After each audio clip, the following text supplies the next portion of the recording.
ஓம் சாந்தி 16/1/2025 காலை முரளி. ஓம் சாந்தி. பாப்தாதா மதுபன். சிவத்தந்தை பிரம்மா தந்தையோட அவதாட்சி நமக்காக ஆசிரியராகி பாடம் எடுக்க வந்திருக்காரு. நம்ம இறைமானவரும் மிக கவனமா ஆத்ம அபிமானி நிலையிலிருந்து இந்த முரளியை நம்ம கேட்கலாம். பாபா சொல்றாங்க, இனிமையான குழந்தைகளே, நினைவினுடைய சார்ட் அட்டவணை வையுங்கள். எந்த அளவுக்கு நினைவில் இருப்பதற்கான வழக்கம் ஏற்பட்டு கொண்டே செல்லுமோ அந்த அளவுக்கு பாவம் அழிந்து கொண்டே செல்லும். கர்மாதீத் நிலை அருகில் வந்து கொண்டே இருக்கும். பாபா சொல்றாங்க, இப்ப டெய்லியுமே எவ்வளவு நேரம் பாபா நினைக்கிறேன் அப்படின்றத சார்ட்டை நைட்டு படுக்க போகும்போது வைங்க. நான் எவ்வளவு நேரம் நினைச்சேன், அது சொல்லியிருக்காருல, சரியா புள்ளியா நினைக்கணும். அது நினைக்கிறேன்ட்டு சாதாரணமா சொல்லிடக்கூடாது. எவ்வளவு நேரம் ஆத்ம அபிமானி நிலையிலிருந்து பாபாவை நினைச்சேன்றத சார்ட் வைக்கணும். நம்ம எவ்வளவு நேரம் நம்ம நினைவில் இருப்பதற்கான பழக்கம் இருக்குமோ அந்த அளவுக்கு நம்ம பாவம் அழிஞ்சிருன்றாரு. நம்ம பிரச்சனைக்கு காரணமே நம்ம பாவம் தான். அந்த பாவம் அழிஞ்சிட்டே போயிடுச்சுன்னா கர்மாதி நிலை அருகில வந்துரும்ன்றாரு. கர்மங்களை வென்ற நிலை நம்ம அடைஞ்சிருவோம். இதே மாதிரி 1 by 1 எல்லாருமே முயற்சி பண்ணி அந்த நிலை அடைஞ்சிருவோன்றாரு. கேள்வி: சார்ட் சரியாக இருக்கிறதா அல்லது இல்லையா என்பதை இந்த 4 விஷயங்களின் மூலம் கண்டறியப்படுகிறது. சார்ட் நம்ம வைக்கிறோம் இல்லையா, அது கரெக்டா இல்லையான்ட்டு 4 விஷயத்தின் மூலம் கண்டறியக்கூடியதுதான். பதில்: ஆசாமி. 1 ஆசாமி, 2வது நடத்தை, 3 சேவை மற்றும் 4 குஷி. இந்த 4 வச்சு நம்ம சார்ட் ஒழுங்கா வைக்கிறோமா இல்லையான்றத கண்டுபிடிச்சிடலாமா. பாப்தாதா இந்த 4 விஷயங்களை பார்த்து இவருடைய சார்ட் சரியாக இருக்கிறதா அல்லது இல்லையா என்பதை கூறுகின்றார். இப்போ பாபா எதை பாக்குறாருன்னா, ஆசாமியை பாக்குறாரு, ஃபர்ஸ்ட் நம்மள பாக்குறாரு, நடத்தை எப்படி இருக்குன்னு பாக்குறாரு, சேவை எந்த அளவுக்கு செய்யறோம்னு பாக்குறாரு, குஷி நமக்குள்ளார வருதான்னு பாக்குறாரு. இதெல்லாம் வந்தாதான் நம்ம சார்ட் சரியா இருக்கு, அதாவது பாபா ஒழுங்கா நினைக்கிறோன்றது அர்த்தம்ன்றாரு. இதை வச்சுதான் பாபா சரியா இருக்கா இல்லையான்ட்டு சொல்றாராம். எந்த குழந்தைகள் மியூசியம், அருங்காட்சியகம் அல்லது கண்காட்சியின் சேவையில் இருக்கிறாங்களோ, யாருடைய நடத்தை அரசனுக்குரியதாக இருக்கிறதோ, அளவற்ற குஷியில் இருக்கிறார்கள் என்றால் கண்டிப்பாக அவர்களுடைய சார்ட் சரியாக இருக்குன்னு சொல்றாரு. அதாவது யார் கண்காட்சி இந்த மாதிரி எல்லாம் போயிட்டு சேவையில ரொம்ப தீவிரமா சேவை செய்ய ஆரம்பிச்சிடறாங்க, அது மாதிரி அவங்களோட நடத்தை அரசன் மாதிரி இருக்குது. அதாவது எப்படி நம்ம சாதாரண மனிதர்கள் மாதிரி இருக்காது அவங்களோட நடத்தை. ஒரு ஒரு அரசன் எப்படி இருப்பாரு அந்த மாதிரி இருக்கும் அப்படின்றாரு. அளவற்ற குஷியிலும் இருப்பாங்கன்றாரு. அப்படி இருந்தாங்கன்னா தான் அவங்க சார்ட் தினமும் சரியா இருக்கு. அதாவது டைம் வச்சு அவங்க பாபா நினைக்கிறாங்க, சேவையும் செய்யறாங்க. சேவை செய்யும் போதும் பாபா நினைவு, கர்ம சேவை செய்யும் போது பாபா நினைவு, வாயால சேவை பண்ணும்போதும் பாபா நினைவு. கரெக்டா ஆத்மான்னு புரிஞ்சு பாபாவை கரெக்டா செஞ்சு நினைவு செய்யறாங்க. நாள் முழுதும் அவங்களோட சார்ட் கரெக்டா இருக்கும்போது இப்படிதான் இருப்பாங்கன்னு சொல்றாரு. பாடல்: மனம் எனும் கண்ணாடியில் முகத்தை பார் ஆத்மா அப்படின்னு சொல்லி பாடல் ஓடுது. ஓம் சாந்தி. ஓம் சாந்தி. குழந்தைகள், பாட்டை கேட்டீர்கள். தன்னிடம் எவ்வளவு பாவம் மீதி இருக்கிறது, எவ்வளவு புண்ணியம் சேமிப்பாகிறது ஆகியிருக்கிறது என்று இந்த பாட்டின் மூலம் அர்த்தத்தை தெரிந்து கொள்ள வேண்டும். இந்த பாட்டோட அர்த்தம் என்னன்னா, நம்ம கண்ணாடியில நம்ம மனசாலே நம்ம செக் பண்ணிக்க சொல்றாரு. நம்ம முகத்தை பார்த்துக்கணும் ஆத்மா அப்படின்னு சொல்றாரு. சொல்லுது அந்த பாட்டு. அந்த பாட்டுல நம்மகிட்ட எவ்வளவு பாவம் இருக்குது, எவ்வளவு புண்ணியம் இருக்குதுன்றத நீங்க அந்த பாட்டின் மூலம் அர்த்தத்தை தெரிஞ்சுக்கோங்க. நமக்கே தெரியும் நம்ம எந்த அளவுக்கு நல்லவங்களா மாறிட்டு வரோம், எவ்வளவு பாவம் இன்னமும் செய்யறோம், தெரியாம ஹர்ட் பண்றது, வார்த்தைகளால பேசுறது, அடுத்தவங்க மனசு கஷ்டப்படுத்துறபடி பேசுறது, இதெல்லாம் இல்லதானே எல்லாத்தையும் நம்ம செக் பண்ணிக்கணும். முன்னாடி எல்லாம் பக்தியில நம்ம நம்ம சரியா தானே இருக்கிறோம், அவங்க 4 வார்த்தை பேசினாங்க, நம்ம 4 வார்த்தை பேசணும், சரியாயிடுச்சு அப்படின்னு நினைச்சுக்கிட்டோம். ஆனா இங்க வந்துதான் நமக்கு தெரியுது எண்ணத்தால கூட துக்கம் கொடுக்க கூடாதுன்ட்டு. அதனால இப்ப இதெல்லாம் செக் பண்ணுங்கன்றாரு. அதாவது ஆத்மா சதோ பிரதானமா ஆவதற்கு எவ்வளவு காலமாகும் பாபா கேக்குறாரு. இப்ப எவ்வளவு நாள் ஆக போகுது தூய்மையாகிறதுக்கு, அப்பதான் நம்ம சொர்க்கத்துக்கு போக முடியும். இப்போது எதுவரை தூய்மையாக இருக்கிறோம் என்பதை புரிந்து கொள்ள முடியும் அல்லவான்னு சொல்றாரு. சில சாட்டில் நாங்கள் 2-3 மணி நேரம் நினைவில் இருந்தோம் என்று எழுதுறாங்க. நிறைய பேர் இப்ப சார்ட் வைக்கிறாங்க, நைட்டு பாபாட்ட பேசிட்டு சார்ட் எழுதிட்டு தூங்குறாங்க. சொல்லும் போது நாங்க 2-3 மணி நேரம் நினைவுல இருந்தோம்னு சொல்றாங்க. சிலர் என்ன சொல்றாங்க, 1 மணி நேரம்ட்டு எழுதுறாங்க. இது குறைவாக இருக்கிறது அல்லவா? குறைவாக நினைவு செய்தீர்கள் என்றால் குறைவாகத்தான் பாவம் அழியும். பாபா எவ்வளவு அழகா சொல்றாரு. நீங்க காலையில இருந்து இவ்வளவு நேரம்ட்டு 1 மணி நேரம் எழுதுறீங்க, 1 மணி நேரம் நினைச்சா எப்படி பாவம் போகும் கேக்குறாரு. இப்போது பாவம் அதிகமாக அழியாமல் இருக்கிறது அல்லவா? இந்த நேரம் உங்க பாவமே அதிகமாக அழியலன்றாரு. ஆத்மாவை தான் உயிர் என்று சொல்லப்படுகிறது. உங்க உடம்புல உயிர்னா என்னன்னா ஆத்மா. அது நெற்றி புறத்துல இருக்குது. அது நம்ம தான். நம்ம போயிட்டா இந்த உடல் வந்து ஒண்ணுமே கிடையாது. அந்த உடலை ஒண்ணுமே எரிச்சிருவாங்க. இப்ப ஆத்மாவை தான் உயிர் என்று சொல்றோம், பிராணின்னு சொல்றோம். எனவே ஹே ஆத்மா, இந்த கணக்கின்படி போனால் எவ்வளவு பாவம் அழியும் என்று தங்களிடமே கேளுங்கள் என்று பாபா கூறுகின்றார். பாபா சொல்றாரு, இந்த மாதிரி போயிட்டு இருந்தா எவ்வளவு பாவம் அழியும், உங்கள்கிட்ட கேளுங்க. நினைக்கிறதே இல்ல பாபாவை. நாம் எந்த அளவுக்கு புண்ணிய ஆத்மாவாக ஆகியுள்ளோம் என்பது சார்ட்டின் மூலம் தெரிகிறதுன்றாரு. டெய்லி சார்ட் வைக்கும் போது தெரிஞ்சிடும் நம்ம வந்து காலில இருந்து என்ன செஞ்சோன்றது நமக்கே தெரிய வரும். நம்ம வச்சோம்னா நமக்கு தான் தெரியும். பாபா விடுங்க, பாபா பாக்குறாரா இல்லையா. நம்ம காலையில இருந்து என்ன பண்ணுன்றத உட்காந்து நைட் உட்காந்து நம்ம சார்ட் எழுதும்போது காலையில இத்தனை மணிக்கு இதை பண்ண என்ன ஃபுல் டே நினைக்கவே இல்லை பாபாவான்னு அப்பதான் நமக்கு சில விஷயத்துல தெரியும். சில வேலையா இருந்திருப்போம். இந்த மாதிரி பண்டிகை எல்லாம் வரும்போது சுத்தமா நமக்கு நினைவே இருக்காது. அந்த பண்டிகையோட டென்ஷன்ல அந்த வேலையில பாபாவே மறந்து போயிருப்போம். அது மாதிரி நான் பாபா நினைவுல சமையல் செஞ்சேன், நான் நடக்கும்போது சுற்றும் போது பாபா நினைச்சேன்னா செக் பண்ணுங்க. அப்ப சாட்டுலே தெரிஞ்சிருதுன்றாரு. கம்மாதீத நிலை கடைசியில் தான் ஏற்படும் என்று பாபா புரிய வைத்திருக்கிறார். பாபா நமக்கு ஏற்கனவே சொல்லியிருக்கிறாரு, நான் இன்னைக்கு பிகே ஆன நாளைக்கே தேவதையாகி அப்படியே போயிட முடியாது. பரிஸ்தாவா முதல்ல ஆகணும். பரிஸ்தா ஆகணும்னா எல்லா கணக்கு வழக்கும் முடிக்கணும். இங்கேயே எல்லா செட்டில்மெண்ட்டும் முடிக்கணும். யாராருக்கு என்னென்ன கொடுக்கணுமோ வாங்கணுமோ எல்லாத்தையும் வாங்கிட்டு, யாராருக்கு எண்ணம் சொல் செயல் மூலமா துக்கம் கொடுத்தோமோ எல்லாத்தையும் திரும்ப ரிட்டர்ன் வாங்கிட்டு தான் முடிச்சுட்டு தான் கணக்கு வழக்க எல்லாத்துக்கும் கணக்கு வழக்கு இருக்குது. சும்மாலாம் போக முடியாது. எல்லாத்தையும் முடிச்சுட்டு தான் நம்ம கடைசியா தான் கர்மா கணக்குகளை வென்ற நிலையே ஏற்படும். பாபா ஏற்கனவே சொல்லியிருக்கிறாரு, நினைவு செய்து செய்து பழக்கமாகிவிட்டால் பிறகு அதிக பாவம் அழிய ஆரம்பிச்சிடும். இப்ப பாபாவே நினைக்கிறதே ஒரு பழக்கமா இருக்குன்னு வச்சுக்கோங்களேன். பாபா விட்டா வேற யாருமே கிடையாது, பாபா கூடயே வாழறாங்க அப்படின்னா அவங்களுக்கு வந்து ஈஸியா இருக்கும். அதாவது யார் நினைவும் வரல. அதாவது பாபா தனியா இருந்தா கூட சில டைம்ல சிலர் உடம்ப பத்தி நினைச்சிட்டு இருப்பாங்க, இல்லைன்னா வேற பேர குழந்தைகள் அந்த மாதிரி கூட யாராவது வயசானவங்க பேர பேத்திய நினைச்சிட்டு இருப்பாங்க. ஏதாவது ஒரு விஷயங்களை பழைய விஷயங்களை கூட நினைச்சிட்டு இருப்பாங்க. பாபா வந்து இப்ப பாபாவே நினைக்கிறதே பழக்கமாயிடுச்சுன்னு நினைச்சுக்கோங்களேன். அப்புறம் அதிக பாவம் அழிய ஆரம்பிச்சிடும் சொல்லி சொல்றாரு. நாம் எந்த அளவுக்கு பாபாவின் நினைவில் இருக்கிறோம் என்று தங்களை சோதிக்க வேண்டும் சொல்லி பாபா சொல்றாரு.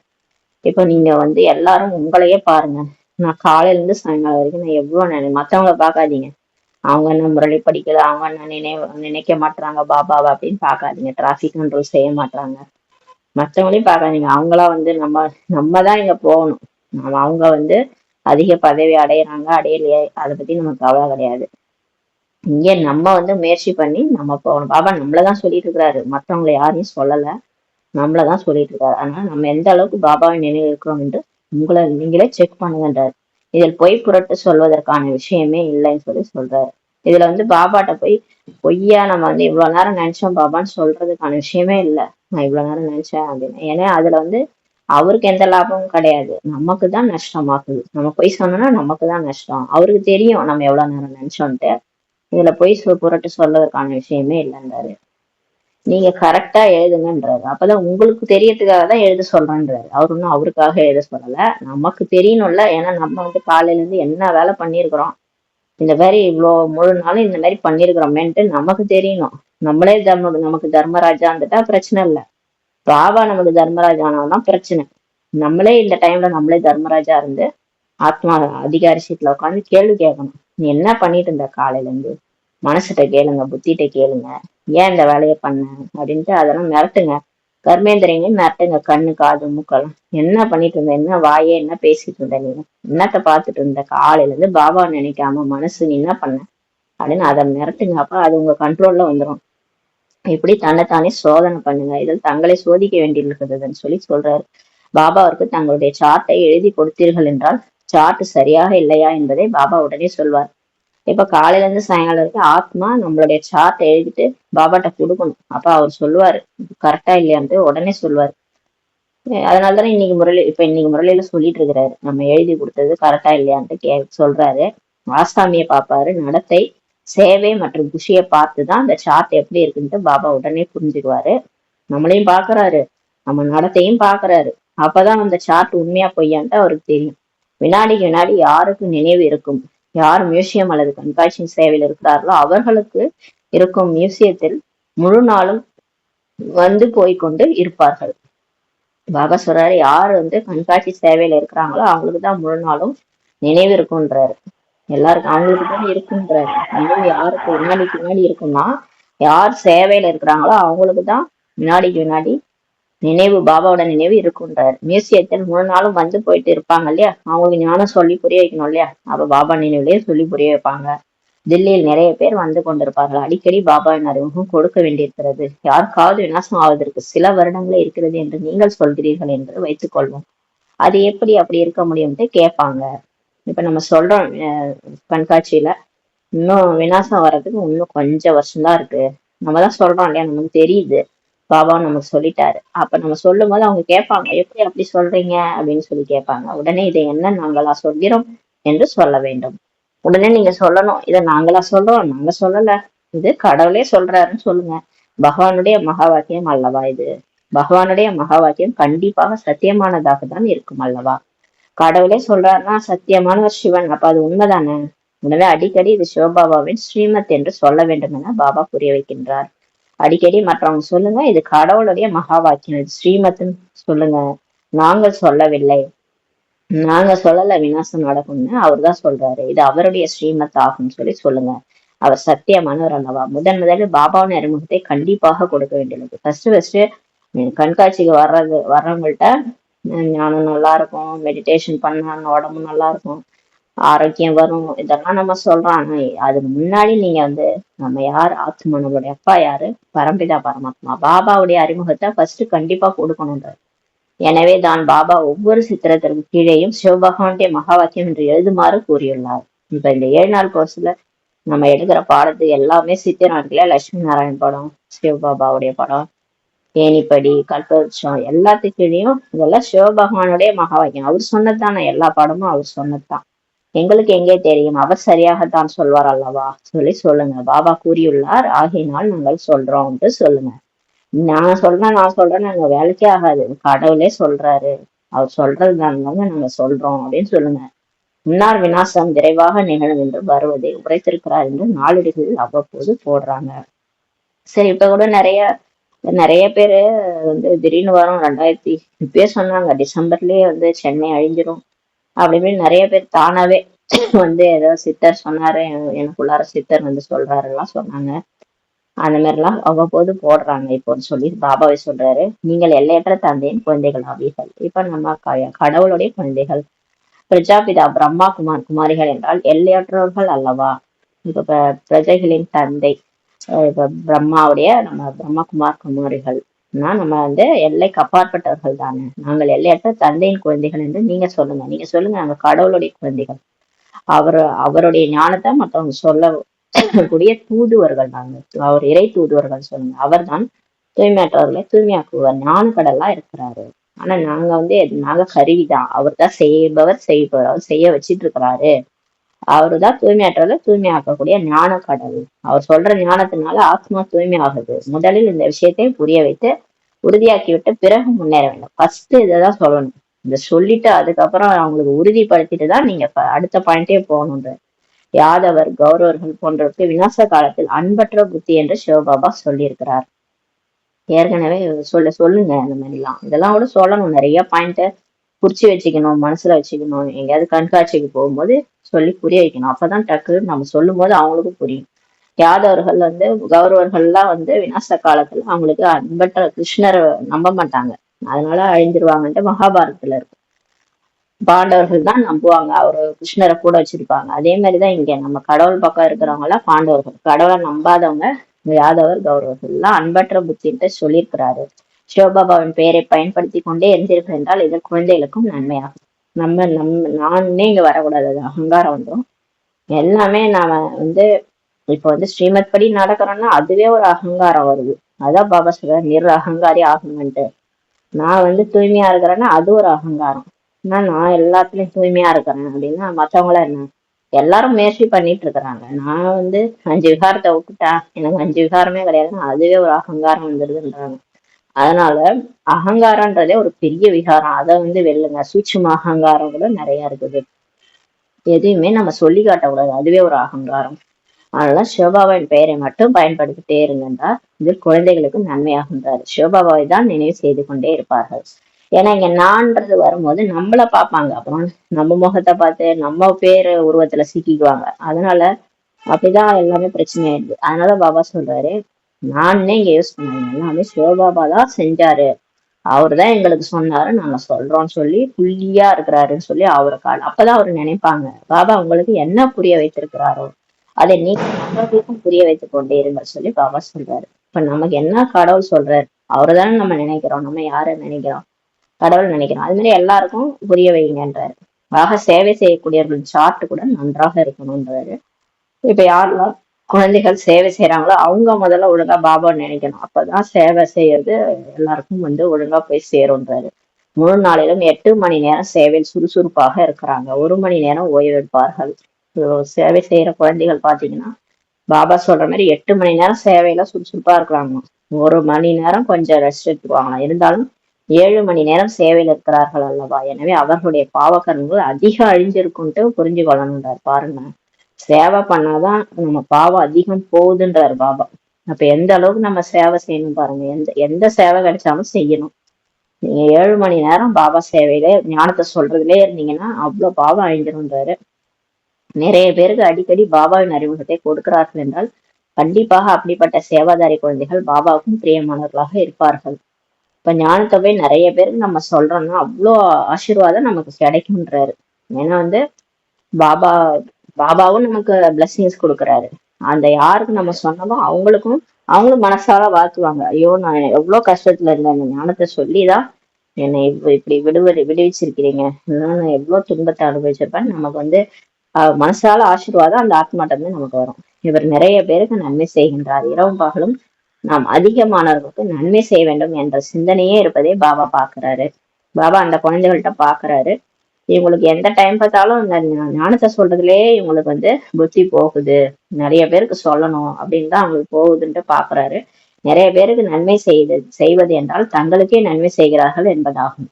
நிறைய பேருக்கு நம்ம ஞானத்தை சொல்லி புரிய வைக்கிறோம்னா நமக்கே நம்ம நன்மை செஞ்சுக்கிற மாதிரின்றாரு. யார் நிறைய பேருக்கு நன்மை செய்கிறார்களோ அவர்களுக்கு தான் ஸ்காலர்ஷிப், தந்தையின் உதவி கூட கிடைக்கும்ன்றாரு. கடவுள் நமக்கு உதவி செய்வார். கடைசியில இந்த உடலை விட்டு போகும்போது ஒரு செகண்ட்ல நம்ம பாபாவுடைய உதவியில போயிடலாம். நிறைய பேர் இந்த உடலை விட்டு போக கஷ்டப்படுவாங்க, எல்லாத்தின் மேல பற்று வச்சுக்கிட்டு.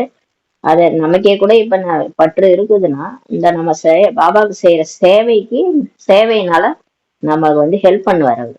அதான் சொல்றாரு, நீங்க ஒரு அடி எடுத்து வச்சுக்கன்னா நான் 1000 அடி எடுத்து வச்சு உதவி செய்ய வரான்றாரு. இப்ப எனக்கு செய்யற சேவையினால உங்களுக்கு ஸ்காலர்ஷிப் கிடைக்கும்ன்றாரு. கடைசி நேரத்துல உதவி செய்வார். இதுதான் குழந்தைகளுடைய வேலையாகும்னு சொல்றாரு. டீச்சராக ஆகி நிறைய பேருக்கு வழியை சொல்ல வேண்டும். இப்ப நீங்க டீச்சர் ஆகுங்க, ஞானத்தை நல்லா படிச்சு புரிஞ்சுக்கிட்டு 5 வருஷம் முரளி நல்லா புத்தியில ஸ்டோர் ஆயிடுச்சுன்னா அதுக்கப்புறம் நீங்க ஞானத்தை எல்லாருக்கும் சொல்ல ஆரம்பிச்சிருவீங்க. தானாவே வாய் மூடிட்டு இருக்காது, எங்க போனாலும் வாய் ஞான ரத்தனங்களே சொல்ல ஆரம்பிச்சிடும். ஒரு பாயிண்ட் சொன்னாலும் ஆத்ம உணர்வுல சொல்லுங்க, உடனே தச்சிரும். அவங்களும் எங்க இருக்குது என்ன சென்டர்னு கேட்பாங்க, அப்புறம் வர ஆரம்பிச்சிருவாங்க. முதலில் இந்த ஞானத்தை முழுமையாக தாரணை செய்ய வேண்டும். ஃபர்ஸ்ட் நம்ம இந்த ஞானத்தை நல்லா படிக்க ஆரம்பிக்கணும். யாருக்கும் நன்மை செய்யவில்லை என்றால் இவர்களுடைய அதிர்ஷ்டத்தில் இல்லை என்று புரிந்து கொள்ளப்படுகிறது. சில பேர் ஞானம் கேட்பாங்க போயிடுவாங்க, அவ்வளவுதான். சென்டருக்கு வருவாங்க, ஞானம் கேட்பாங்க போயிடுவாங்க. அதுக்கப்புறம் மற்றவங்க சொல்லலாம் மாட்டாங்க. அவங்க குடும்பத்துல இருக்கிறவங்களுக்கே சொல்லி புரிய வைக்க மாட்டாங்க. அந்த மாதிரியும் சிலர் இருப்பாங்க. அவங்களுடைய அதிர்ஷ்டத்துல இல்லைன்ட்டு பாபா புரிஞ்சுக்கிறாராம். பாபா எங்களை இந்த உலகாய வேலையிலிருந்து விடுவீங்கள், நாங்கள் இந்த ஆன்மீக சேவையில் ஈடுபட வேண்டும் என்றும் கூட கேட்கிறார். சிலர் இந்த மாதிரி இருக்கிறாங்க, பாபா எங்களுக்கு இந்த கர்மங்கள்லாம் முடிச்சு விட்டுருங்க, இந்த உலகாய வேலையை போயிட்டு எனக்கு டைமே இல்லை, இதெல்லாம் விடுவிச்சிங்கன்னா நான் உங்களுடைய சேவையில இறங்கிடுறேன்னு சொல்லுவாங்க. உண்மையில் இவர் சேவைக்கு தகுதியானவரா, பந்தனங்களிலிருந்து விடுபட்டவராக இருக்கிறாரா என்றுதான் பார்க்கின்றார். நம்ம மட்டும் வாயால சொல்லிடுவோம், ஆனா மனசால பாத்தீங்கன்னா வேலையை விடுறது, அதாவது வீட்டுல நமக்கு பந்தனத்துல மாட்டிட்டு இருப்போம், காசு பணம் இல்லைன்னா ஒரு பிரச்சனை வந்துடும். அதனால சில டைம்ல பாபா சிலதெல்லாம் செய்ய மாட்டாரு. நம்ம மட்டும் வாயால சொல்லிட்டு இருப்போம், அந்த பந்தனத்தை முடிச்சிரு இந்த, ஆனா நம்மளால வாழ முடியாதுல, தனியா வாழ முடியாது. அதனால பாபா எல்லாத்தையும் பார்த்துதான் செய்வார். சேவைக்கு தகுதி நம்ம மட்டும் வேலையை விட்டுட்டு வீட்லயே படுத்துட்டு இருந்தோம்னா வேஸ்ட் இல்லையா? வேலைக்கு போயிட்டு இருந்தா கூட ஒழுங்கா இருக்கும், அங்க கூட சேவை பண்ண முடியும்.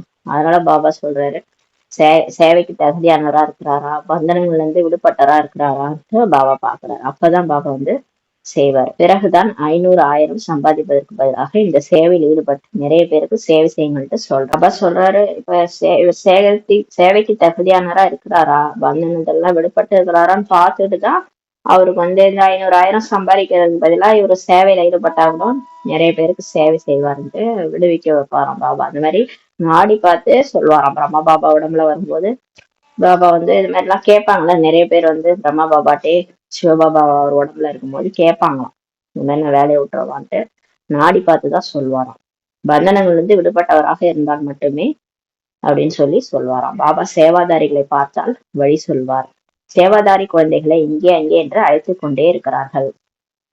இப்ப பாத்தீங்கன்னா எல்லாருக்கும் ஒரே ஸ்ரீமத்து கிடையாது, எல்லாரையும் ஒரே மாதிரி பாபா சொல்ல மாட்டாரு. ஏன்னா பந்தனமும் இருக்கு இல்லையா, அதையும் பாப்பா. குழந்தை குட்டிகள் இருக்குது, அப்புறம் அதுங்களுக்காக சம்பாதிக்கணும், அவங்கள பாத்துக்கணும்னா பாபா அந்த மாதிரி சொல்ல மாட்டாரு. யாருக்கு எப்படியோ அந்த மாதிரி பாபா வந்து வழி சொல்வாரு. இந்த மாதிரி சேவை செய்யணும்னு ஆசை இருக்கிற குழந்தைங்களை இங்க அங்கேன்னு எல்லாரும் கூப்பிட்டு தான் இருப்பாங்க. ஏன்னா இவங்க நல்லா ஞானத்தை சொல்லி புரிய வைக்கிறாங்கன்னா, அப்ப வாங்க கண்காட்சிக்கு வாங்க, இங்க வாங்க, அங்க வாங்க, கோயிலுக்கு வாங்க, அங்க வாங்க, எக்ஸ்பிளைன் பண்ணலாம் வாங்கன்னு சொல்லி கூப்பிட்டே இருப்பாங்க. ஆனா பந்தனமும் இல்லாம இருந்தா ஈஸியா இருக்கும். பள்ளியில் குழந்தைகள் படிக்கிறார்கள் அல்லவா, அது போல இது கூட படிப்பாகும். இப்ப ஸ்கூல்ல ஸ்டூடெண்ட்ஸ் படிக்கிறாங்கல்ல, அது மாதிரிதான் இது கூட படிப்பு. இது ஒன்றும் சாதாரண அட்வைஸ் இல்ல. சத்தியமானவர் என்றால் சத்தியத்தை பேசக்கூடியவர் ஆவார். இந்த அறிவுரை எல்லாம் வந்து இந்த நம்ம முரளியில வர அட்வைஸ்னா சாதாரண அட்வைஸ் கிடையாது. ஸ்கூல்ல டீச்சர் சொல்றாங்களா நல்லா படிடா, அந்த மாதிரி அட்வைஸ் கிடையாது. இது கடவுளே வந்து நமக்கு அட்வைஸ் பண்ணிட்டு இருக்கிறாரு, சத்தியத்தை பேசிட்டு இருக்கிறாரு. நாங்கள் ஸ்ரீமத் படி இதை தங்களுக்கு புரிய வைக்கிறோம்ட்டு சொல்லுங்க. ஈஸ்வரனுடைய வழி உங்களுக்கு இப்போதுதான் கிடைக்கிறது. கடவுளுடைய வழியை நமக்கு இப்பதான் கடைசியில தான் கிடைக்குது. இப்போது நீங்கள் திரும்பி செல்ல வேண்டும் என்று பாபா சொல்றாரு. இப்போது எல்லையற்ற சுகத்தின் ஆசையை அடையுங்கள். இப்ப கடவுளே வந்து ஆஸ்தி கொடுத்துட்டு இருக்கிறாரு, சொர்க்கத்துக்கு போலாம், அவரோட ஆஸ்தியே சொர்க்கம் தான், வாங்க இப்ப எல்லாரும் போகணும், சொர்க்கத்துக்கு போலாம்னு சொல்லி கூப்பிடுங்க. கல்ப கல்பமாக உங்களுக்கு ஆசி கிடைத்து வந்துள்ளது. நீங்க போன கல்பம் கூட இப்படிதான் வந்து நம்ம ஆசையை அடைஞ்சோம்னு சொல்லி புரிய வைங்க. ஏன்னதான் சொர்க்கத்தின் ஸ்தாபனை ஒவ்வொரு கல்பமும் நடக்கிறது அல்லவான்னு சொல்லி பாபா சொல்றாரு. ஒவ்வொரு 5000 வருஷத்துக்கு ஒரு தடவையும் வந்து சொர்க்கத்தினுடைய ஸ்தாபனை செய்யறாரு சிவனே வந்து. இந்த சிஷ்யின் சக்கரம் 5000 ஆண்டுகளினுடையது என்பது யாருக்கும் தெரியவில்லை சொல்லி பாபா சொல்றாரு. ஆனா யாருக்குமே இது 5000 வருஷம் தான் நாடகம், இது முடிஞ்சிடும், அதுக்கப்புறம் திரும்ப ரிப்பீட் ஆகுது, இதெல்லாம் யாருக்கும் தெரியாது. லட்சக்கணக்கான ஆண்டுகள் தெரிஞ்சிட்டு இருக்கிறாங்க.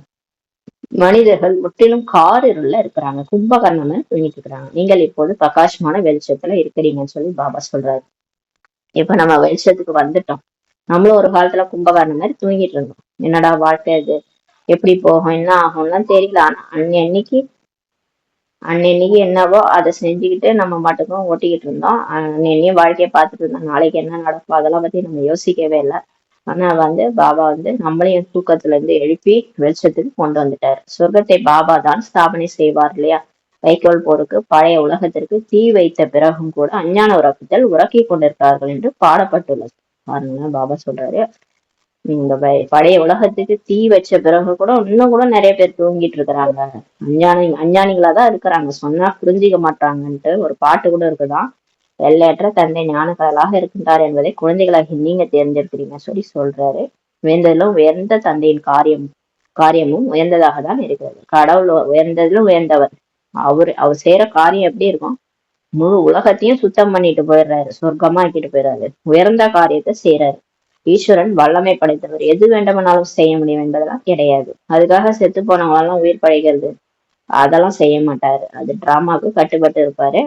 அவர் வல்லமை படிச்சவர், சர்வ சக்திவான, என்ன வேணாலும் செய்ய முடியும்னா கிடையாது. செய்வாரு, பழைய உலகத்தை புதுசா மாத்துவாரு, மனுஷனை தேவதையா மாத்துவாரு. அதுதான் என்ன வேணாலும் செய்ய முடியும். மற்றபடி இந்த இப்ப செத்து போறவங்களெல்லாம் ஹார்ட் அட்டாக்ல செத்து போயிருப்பாங்க, அவங்கள திரும்ப பழைக்க வைக்கிறது எப்படி பழைக்க வைக்கிறது, அது டிராமா படி முடிஞ்சு போச்சு அவங்க நேரம். அதெல்லாம் அவர் வந்து உயிர் பழைக்க வைக்க முடியாது. இதுவும் நாடகத்தில் ஆரம்பமும் முடிவு மற்றும் உருவாக்கப்பட்டுள்ளதுன்னு சொல்லி சொல்றாரு. இது கூட டிராமால முதலும் இல்லாம முடிவு இல்லாம உருவாக்கப்பட்டிருக்கு. அனைத்தும் நாடகத்தின் படிதான் இப்ப நடக்குதுன்றாரு. எல்லாமே டிராமா படி நடக்குது, எதுவுமே மாறாது. ஒரு குருவி பறந்து போகுதுன்னா கூட அது போன காலத்துல பறந்து போச்சுனாலும் பறந்து போகும், இல்லைன்னா நடக்காது. எதுவுமே எல்லாம் டிராமா படி, இதெல்லாம் ஆரம்பம் முடிவு இல்லாம இந்த நாடகம் உருவாக்கி இருக்கு. போர் போன்றவைகள் எவ்வளவு பேர் இறக்குறாங்க. இப்ப கூட நிறைய ஒரு நாடு இன்னொரு நாடுக்கு மேல குண்டு போட்டுக்குது, இந்த அணுகுண்டு ஆயுத போர்லாம் பண்றாங்க. இது எல்லாமே இதுல எவ்வளவு பேர் செத்து போயிடுறாங்க. இதுவும் நாடகத்தில் பதிவாயிருக்குது. இதில் பகவான் என்ன செய்யணும்? இதுல கடவுளால என்ன பண்ண முடியும்? அதை போய் நிறுத்த முடியுமா? கடவுளே எல்லாம் அப்படின்னு கூப்பிடுறாங்க. இவங்க மனுஷனை அழிச்சுக்கிட்டா அவர் என்ன பண்ண முடியும்? பூகம்பங்கள் போன்றவை நிகழ்கிறது என்றால் பகவானே என்று எவ்வளவு பேர் புலம்புறாங்க. இப்ப எல்லாம் நல்லாதான் போயிட்டு இருக்கு. திடீர்னு பார்த்தா நிலநடுக்கம் வந்து வீடெல்லாம் இடிஞ்சு விழுந்தது. மாடி மேல மாடி வீடு கட்டி ஒரே அடுக்குல எல்லாமே இறந்து போயிடுறாங்க. அப்ப எல்லாம் புலம்புறாங்க. ஆனா கடவுளால என்ன செய்ய முடியும்? வந்து விநாசம் செய்யுங்கள் என்று பகவானை நீங்கள் தான் அழைத்தீர்கள். நம்ம தான் கூப்பிட்டா அந்த உலகத்தை முடிச்சிருங்க, அவங்க கூடயே வந்துடும்ட்டு. ஆனா இப்ப வந்து நமக்கே பயமா இருக்குது. புதிய உலகை ஸ்தாபனை செய்து மற்ற அனைத்தையும் அழியுங்கள் என்று தூய்மையற்ற உலகத்தில் நீங்க தான் அழிச்சீங்கன்னு சொல்றாரு. நம்ம தான் கூப்பிட்டோம், ஆத்மாக்கள் தான் கூப்பிட்டாங்களாம். நீங்க வந்து இந்த உலகம் நல்லா இல்ல, இது ரொம்ப மோசமாயிடுச்சு, இந்த குழந்தைகள்லாம் கூட கதறாங்க, இதை அழிச்சிட்டு ஒரு புதிய உலகத்தை ஸ்தாபனை செய்யுங்கன்னு நம்ம தான் கூப்பிட்டோம்னு சொல்றாரு. நான் செய்வதில்லை, இது நாடகத்தில் பதிவாயிருக்குன்னு சொல்லி பாபா சொல்றாரு. நான் எதுவுமே பண்ணல, இதெல்லாம் டிராமால பதிவாகி இருக்குன்றாரு. தேவையற்ற ரத்தம் சிந்தும் விளையாட்டாக இது இருக்குதுன்றாரு. நான் ஒண்ணுமே பண்ணல, இவங்களா ரத்தத்தை சிந்திக்கிறாங்க, இது ஒரு விளையாட்டா இருக்குன்றாரு. இதில் காப்பாற்றுறது போன்ற விஷயமே இல்லை. இதுல காப்பாடுறது, இந்த ஆசீர்வாதம் பண்றது, இது மாதிரி விஷயம் எல்லாம் எதுவுமே கிடையாதுன்னு சொல்லி சொல்றாரு. அவங்கவுங்க கர்மாவை அவங்கவுங்க அனுபவிக்கிறாங்க, இதுல நான் என்ன செய்யறதுன்றாரு. தூய்மையான உலகத்தை உருவாக்குங்கள் என்று நீங்க தான் சொன்னீங்க. நம்ம கூப்பிட்டோம், நம்ம கடவுளே என்ன ஒரு யாரும் இல்லாத ஒரு அழகான இடத்துக்கு கூட்டு போயிரு, அதாவது அமைதியான இடத்துக்கு கூட்டு போயிரு, இங்க ஒரே இறைச்சலாகுதுன்ட்டு நம்ம சொன்னோம். தூய்மையான உலகத்தை உருவாக்கணும்னு சொன்னோம். அப்படி என்றால் கண்டிப்பாக தூய்மையற்ற ஆத்மாக்கள் சென்றுடுவாங்க இல்லையா? அதுதான் இப்ப நடந்துட்டு இருக்குன்றாரு. நீங்க கேட்டீங்க, அதனால தூய்மையற்றவங்க எல்லாம் இங்க இருக்க மாட்டாங்க அல்லவா? இந்த உலகம், நீங்க உலகம் கேட்டீங்க, வேற உலகம்லாம் இல்ல, இதே உலகம்தான். ஆனா நீங்க தூய்மையா கேட்டீங்களே, அதனால இப்ப தூய்மையற்ற ஆத்மாக்கள் எல்லாம் போயிருவாங்கன்னு சொல்லி சொல்றாரு. சிலர் முற்றிலுமாக புரிந்து கொள்வதே இல்லை. சிலர் நிறைய புரிஞ்சுக்கிறது இல்ல, கடவுளே திட்டுறாங்க நிறைய பேர். ஸ்ரீமத் என்பதின் அர்த்தத்தையும் புரிஞ்சு கொள்வதில்லை. நிறைய பேர் இந்த ஞானத்தை கேட்டா சுத்தமா அவங்க ஆத்மா ஏத்துக்காது. அவ்வளவு அவங்க ஆத்மா வந்து கீஞ்சு போன துணின்னு வர, சில சில துணியெல்லாம் கிழிஞ்சிரும் துவைக்கும் போதே. ஆத்மா வந்து ஒரு பாயிண்ட கூட ஏத்துக்கவே மாட்டாங்க, அவங்க மட்டும் போயிட்டே இருப்பாங்க, எனக்கு பிடிக்கல அப்படின்னு சொல்லிட்டு போயிட்டே இருப்பாங்க. அவங்களுக்கெல்லாம் அந்த வைப்ரேஷன் மட்டும்தான் போய் சேரும். நம்ம என்னதான் ஞானத்தை புரிய வச்சாலும் அவங்க ஏத்துக்க மாட்டாங்க. அவங்களுக்கு அந்த அமைதியோட வைப்ரேஷன் கொடுத்தாலே போதும், அந்த ஆத்மாவுக்கு அமைதியின் சக்தி போயிட்டே இருக்குன்னா அவங்க அந்த அமைதியை மட்டும் அனுபவம் செஞ்சுட்டு அவங்க ரிலாக்ஸ் ஆயிட்டு போயிடுவாங்க, அவ்வளவுதான். மற்றபடி அவங்களுக்கு ஞானத்தை புரிய வைக்கணும்னு அவசியம் கிடையாது. ஸ்ரீமத் என்பதின் அர்த்தத்தையும் அவங்க புரிஞ்சுக்கிறது இல்ல. நிறைய பேரு இப்ப பாபா வந்து ஸ்ரீமத் கொடுக்குறாருன்னா எதுக்கு இந்த ஸ்ரீமத்தை கொடுக்குறாரு, எதுக்கு இந்த மாதிரி எல்லாம் தூய்மையா இருக்கு சொல்றாரு, அது அர்த்தத்தையும் அவங்க புரிஞ்சுக்கிறது இல்ல. புரிஞ்சுக்கிட்டாதானே சரி சரின்னு ஒத்துக்குவாங்க. புரிஞ்சுக்காதனால போயிடுறாங்க. பகவான் என்றால் என்ன, எதையும் புரிஞ்சுக்கிறது இல்ல. கடவுள் யாரு, கடவுள் எப்படி இருக்கிறாரு, எதுவுமே புரிஞ்சுக்கிறது இல்லை. எந்த குழந்தையாவது சரியாக படிப்பதில்லை என்றால் நீ கல் புத்திக்காரன் என்று தாய் தந்தையர் சொல்லுவாங்க. சரியா படிக்கல ஸ்கூல்ல அப்படின்னா தாய் தந்தை திட்டுவாங்களாம், கல்புத்திக்காரன். சத்தியுகத்துல அப்படி யாரும் சொல்ல மாட்டாங்க. கலியுகத்தில் கல்புத்திக்காரர்கள் தான் இருக்கிறாங்க, அதனால அப்படி சொல்றாங்க. இங்க தெய்வீக புத்தியுடையவர்கள் யாருமே இருக்க முடியாது சொல்லி சொல்றாரு. இந்த கலியுகம் மோசமான யுகம். இங்க தெய்வீக புத்தியுடையவங்க நல்லா நல்ல மனசோட இருக்கணும், என்ன நல்லா பாத்துக்கணும், அன்பா பாத்துக்கணும். இங்க யாரும் கிடைக்க மாட்டாங்க, யாரும் இருக்கவும் முடியாதுன்றாரு பாபா. ஏன்னா இங்க 5 விகாரம் தான் எல்லாருக்குள்ளாரையும் இருக்குது. 5 விகாரம் தான் எல்லாரையும் சாப்பிட்டு வச்சிருக்குது. மனசு புத்தி ஃபுல்லா அழுக்குதான் இருக்குது. இதுல நம்ம எங்க யாரையாவது நல்லவங்கன்னு நினைக்க முடியுமா? எல்லாருக்குள்ளாரையும் விகாரம் இருக்குது. மனிதர்கள் என்னென்ன செய்து கொண்டிருக்கிறார்கள், ஒரு இதயத்தை எடுத்துவிட்டு வேறொன்றை கொடுத்து விடுகிறார்கள். இப்ப சயின்ஸ் முன்னேற்றம் ஆயிடுச்சு, இதய மாற்று அறுவை சிகிச்சை எல்லாம் நடக்குது.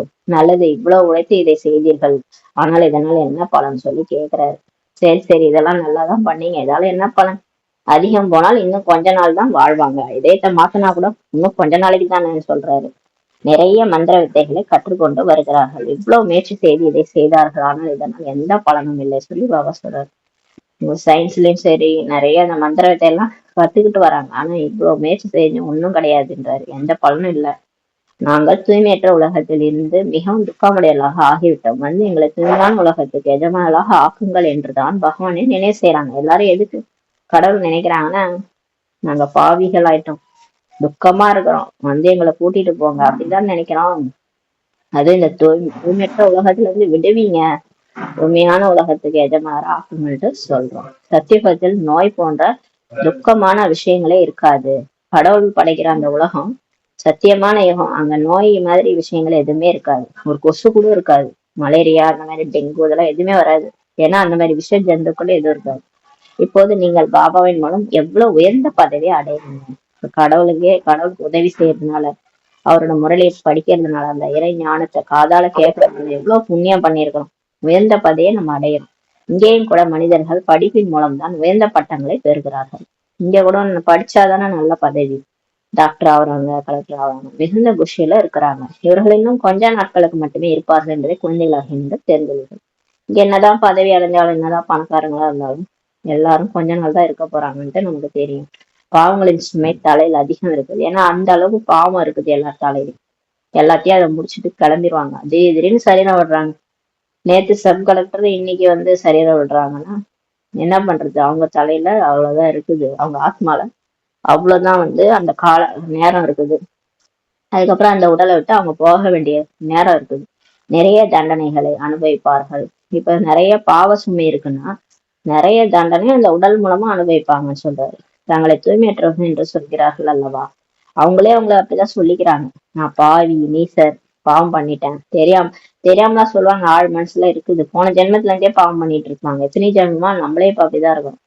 எவ்வளவு பாவம் பண்ணமோ தெரியாது, அதான் அனுபவிக்கிறேன் நமக்கே உறுத்தம். விகாரத்தில் செல்வதை பாவம் என்று புரிந்து கொள்வதில்லை நிறைய பேரு. இப்ப என்னன்னா அந்த காமம், கோபம், பற்று, ஆசை, அகங்காரம் கரெக்டுன்னு நினைச்சிட்டு இருக்கிறாங்க நிறைய பேர். விகாரத்துல போகிறது பாவம் கிடையாது. அது எல்லாருமே, உலகமே அப்படிதான் இருக்குது. அப்படிதானே உலகம் வந்து விருத்தி ஆகுது. அப்புறம் அது இல்லைன்னா என்ன பண்றது? அதெல்லாம் நல்லதுதான், தப்பு கிடையாதுன்ட்டு நினைக்கிறாங்க. அது பாவன்ட்டு புரிஞ்சுக்கிறது இல்ல. பாவாத்மகளாக ஆகுறாங்க அல்லவா. இதனால முதல் நம்பர் எதிரியே காமன்ட்டாரு. அதாலதான் நம்ம பாவமே செஞ்சோம், அதனாலதான் பாவாத்மகளாக ஆகுறாங்கன்னு சொல்றாரு. கிரகஸ்த ஆசிரமம் அனாதி காலமாக இருந்து வருகிறது என்று சொல்கிறார்கள். அவங்களும் நமக்கு அட்வைஸ் பண்றாங்க. குடும்பத்துல தாங்க ரொம்ப காலமா வாழ்ந்துட்டு வரோம் அப்படின்னு சொல்றாங்க. சத்தியுகம் திரேதாயுகத்தில் தூய்மையான குடும்பாசனம் இருந்தது என்று புரிய வைக்கப்படுகிறது. ஆனா கடவுள் வந்து சொல்லுதான் நமக்கு தெரியுது. சொர்க்கத்துல திரேதாயுகத்துல நம்ம தூய்மையான குடும்பத்துல இருந்தாலே தூய்மையா இருந்தோன்றது புரிய வைக்கப்படுகிறது. பாவாத்மாக்கள் அங்க இருக்கவில்லை. சொர்க்கத்துல பாவங்கள் செய்யறவங்க யாரும் கிடையாது. இங்கே பாவாத்மாக்கள் தான் இருக்கிறாங்க. எனவே துக்கமுடையராக இருக்கிறாங்க. யார் பாவம் செய்யறாங்களோ அவங்கதான் துக்கம் அடைகிறாங்க. இங்கே அல்ப கால சுகமாகும் சொல்லி பாபா சொல்றாரு. இங்க அல்ப கால சுகம்தான் கிடைக்குது இல்ல. இன்னைக்கு ஜாலியா இருப்போம், சிரிச்சுட்டு விளையாடிட்டு இருக்கோம். நாளைக்கே ஏதாவது ஒரு துக்கம் வந்துச்சுன்னா அழுவும். இதெல்லாம் அல்ப கால சுகம். வியாதி வந்தது என்றால் இறந்தார்கள், அவ்வளவுதான். ஏதாவது ஒரு வியாதி வருது, கொரோனா வந்தது, அப்படியே ஒரு வீட்லயே அப்படியே ரெண்டு பேரா இறந்துட்டாங்க. அது மாதிரி நிறைய பேர். மரணம் வந்து அந்த மாதிரி இருக்குது. மரணம் வாயை பிளந்து கொண்டு நிற்கிறதுன்னு சொல்லி பாபா சொல்றாரு. மரணம் வந்து வாயை பொழந்துட்டு நிக்குதான். திடீரென்று இதயம் நின்றுடைய, திடீர்னு ஹார்ட் அட்டாக். நல்லாதான் நேத்து பார்த்திருக்கோம், பேசியிருக்கோம், இன்னைக்கு காலையில செத்துட்டாங்கன்னு சொல்லுவாங்க. ஆச்சரியமா இருக்கும். ஏன்னா ஹார்ட் அட்டாக்கு, ஏன்னா அந்த அளவு கொலஸ்ட்ரால் படியுது. சாப்பிட்ற பொருள்ல எண்ணெய் எல்லாம் போயிட்டு அப்படியே படிஞ்சிருது. அப்படியே டக்குன்னு ரத்த ஓட்டம் இல்லாம நின்று போயிடுது.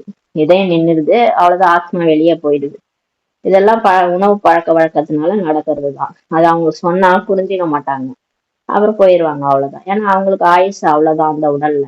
அதுக்கப்புறம் அந்த நடிப்பு கிடையாதுன்றதால அந்த கணக்கு வழக்கு முடிஞ்சவொடனே கிளம்பிடுறாங்க. இங்கே காக்கையின் எச்சத்திற்கு சமமான சுகமாகும். இந்த அல்பகால, இந்த கலியுகத்துல அல்பகாலம் தான் எல்லாமே. அல்பகாலம் இன்னைக்கு நல்லா இருந்தா நாளைக்கே பிரச்சனை. அதனால காக்கையின் எச்சத்திற்கு சமமான சுகம் தான் இங்கன்றாரு. அதான் வந்து சன்னியாசிகள்லாம் சொல்றாங்க.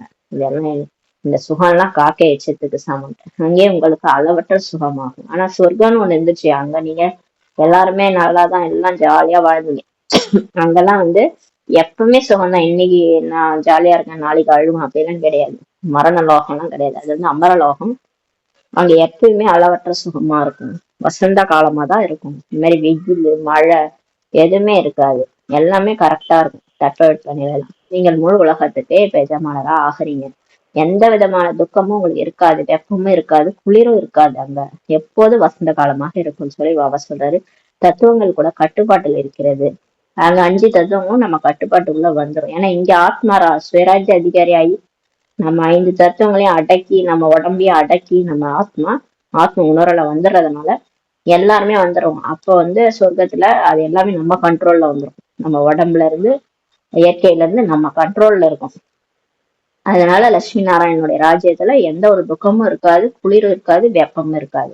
சொர்க்கம் சொர்க்கம் தான் சொல்லி பாபா சொல்றாரு. இரவு பகலுக்கு உண்டான வித்தியாசமே இருக்கிறது. தூய்மையான உலகத்தை ஸ்தாபனை செய்யுங்கள், எங்களை தூய்மையாக்குங்கள்ட்டு தான் சொர்க்கத்தை ஸ்தாபனை செய்வதற்காகத்தான் நீங்கள் பாபாவை அழைக்கின்றீர்கள். அப்ப தூய்மையற்றவங்கள தூய்மையாக்குங்க அப்படின்னு சொன்னாலே என்ன அர்த்தம்? சொர்க்கத்தை உருவாக்குங்கன்னு தான் அர்த்தம். அதனாலதான் என்ன கூப்பிட்டீங்கன்னு சொல்லி சொல்றாரு. எனவே ஒவ்வொரு சித்திரத்திற்கு கீழேயும் சிவபகவானுடைய மகா வாக்கியம் என்று எழுதியிருக்கட்டும்ன்றாரு. திரும்ப சொல்றாரு. இதன் மூலம் அடிக்கடி சிவபாபா நினைவுக்கு வருவார். எல்லாமே அவர்தான் அப்படின்றது புத்தியில ஆழ பதிஞ்சிடணும். அப்பதான் அவர் நினைவுக்கு வருவார். இல்லைன்னா நான் சொல்றேன் இன்னும் நம்மளேதான் இந்த ஞானத்தை அப்படியே தெரிஞ்ச மாதிரியும் பேசிட்டு இருப்போம். ஆனா அவருதான் நமக்கு புரிய வச்சாரு எல்லாத்தையும். ஞானத்தையும் கூட கொடுத்து கொண்டேதான் இருப்பார். விடமாட்டாரு. கடைசி வரைக்கும் ஞானத்தை சொல்லித்தான் இருப்பாரு. அருங்காட்சியகம் அல்லது கண்காட்சியின் சேவையில் ஞானம் மற்றும் யோகம் இரண்டுமே நடக்கிறது. நிறைய இடத்துல அந்த கண்காட்சி எல்லாம் வைக்கிறாங்கன்னா அந்த ஞானமும் சொல்லுவாங்க, 7 நாள் கோர்ஸ் யோகாவும் சொல்லி கொடுப்பாங்க. நினைவில் இருப்பதன் மூலம் போதை கூட உங்களுக்கு அதிகரிக்கும் சொல்லி பாபா சொல்றாரு. நீங்கள் தூய்மையாக ஆகி முழு உலகத்தையும் தூய்மையாக்குகின்றீர்கள். இப்ப நம்ம தூய்மையாகிறதுனால முழு உலகமே தூய்மையாகுதுன்றார். நீங்கள் தூய்மையாக ஆகும்போது கண்டிப்பாக உலகமே தூய்மையானதாக வேண்டும். இப்ப நம்ம ஆத்மா தூய்மையாயிட்டோம்னா நமக்கு இந்த உலகமும் தூய்மையா இருக்கணும். ஏன்னா இப்ப இந்த தூய்மையற்ற உலகத்துல நம்மளால இங்க கிருஷ்ணர் ஆயிட்டான்னு வச்சுக்கோங்களேன். அப்ப கிருஷ்ணர் இருக்க வேண்டிய தகுதியான இடமா தானே இது இருக்கணும். அப்ப இந்த கிருஷ்ணர் வராருன்னா அப்ப இந்த உலகம் தூய்மையா இருக்கணும். அதனாலதான் உலகம் விநாசம் நடக்குது. விநாசம் நடந்து அதுக்கப்புறம் கிருஷ்ணர் வர்றதுக்காக தான் இந்த பூமியே கிளீன் ஆகுது. அதனால 5 தத்துவங்களும் கிளீன் பண்ணி கிருஷ்ணர் வராரு. கிருஷ்ணர் வர்றதுக்கு முன்னாடியே தூய்மை ஆயிடுது. அதனால நம்ம தூய்மையாயிட்டா நம்ம இந்த உலகத்துல இருக்க மாட்டோம். பறந்து பரிஸ்தாவா சூட்சும உலகத்துக்கு போயிடும். அப்புறம் அங்க இருந்து பிரம்மா பாபா கூட சிவபாபா கூட பறந்தாம போயிடும். திரும்பி வரும்போது உலகம் அப்படியே சொர்க்கமா இருக்கும். அப்ப கிருஷ்ணர் பிறப்பார். கடைசியில் தீர்ப்பு நேரமாக இருக்கின்ற காரணத்தினால் அனைவருடைய கணக்கு வழக்கும் முடிகிறது. இப்ப தீர்ப்பு நேரமா இருக்குது இல்லையா? இப்ப எல்லாத்துக்கும் ஒரு தீர்ப்பு இருக்கு இல்லையா? இப்ப நம்ம ஹைகோர்ட் சுப்ரீம் கோர்ட் எல்லாம் போறோம். எல்லாத்தையும் நீங்க என்ன பிரச்சனை கேஸ் எல்லாம் நடக்குது.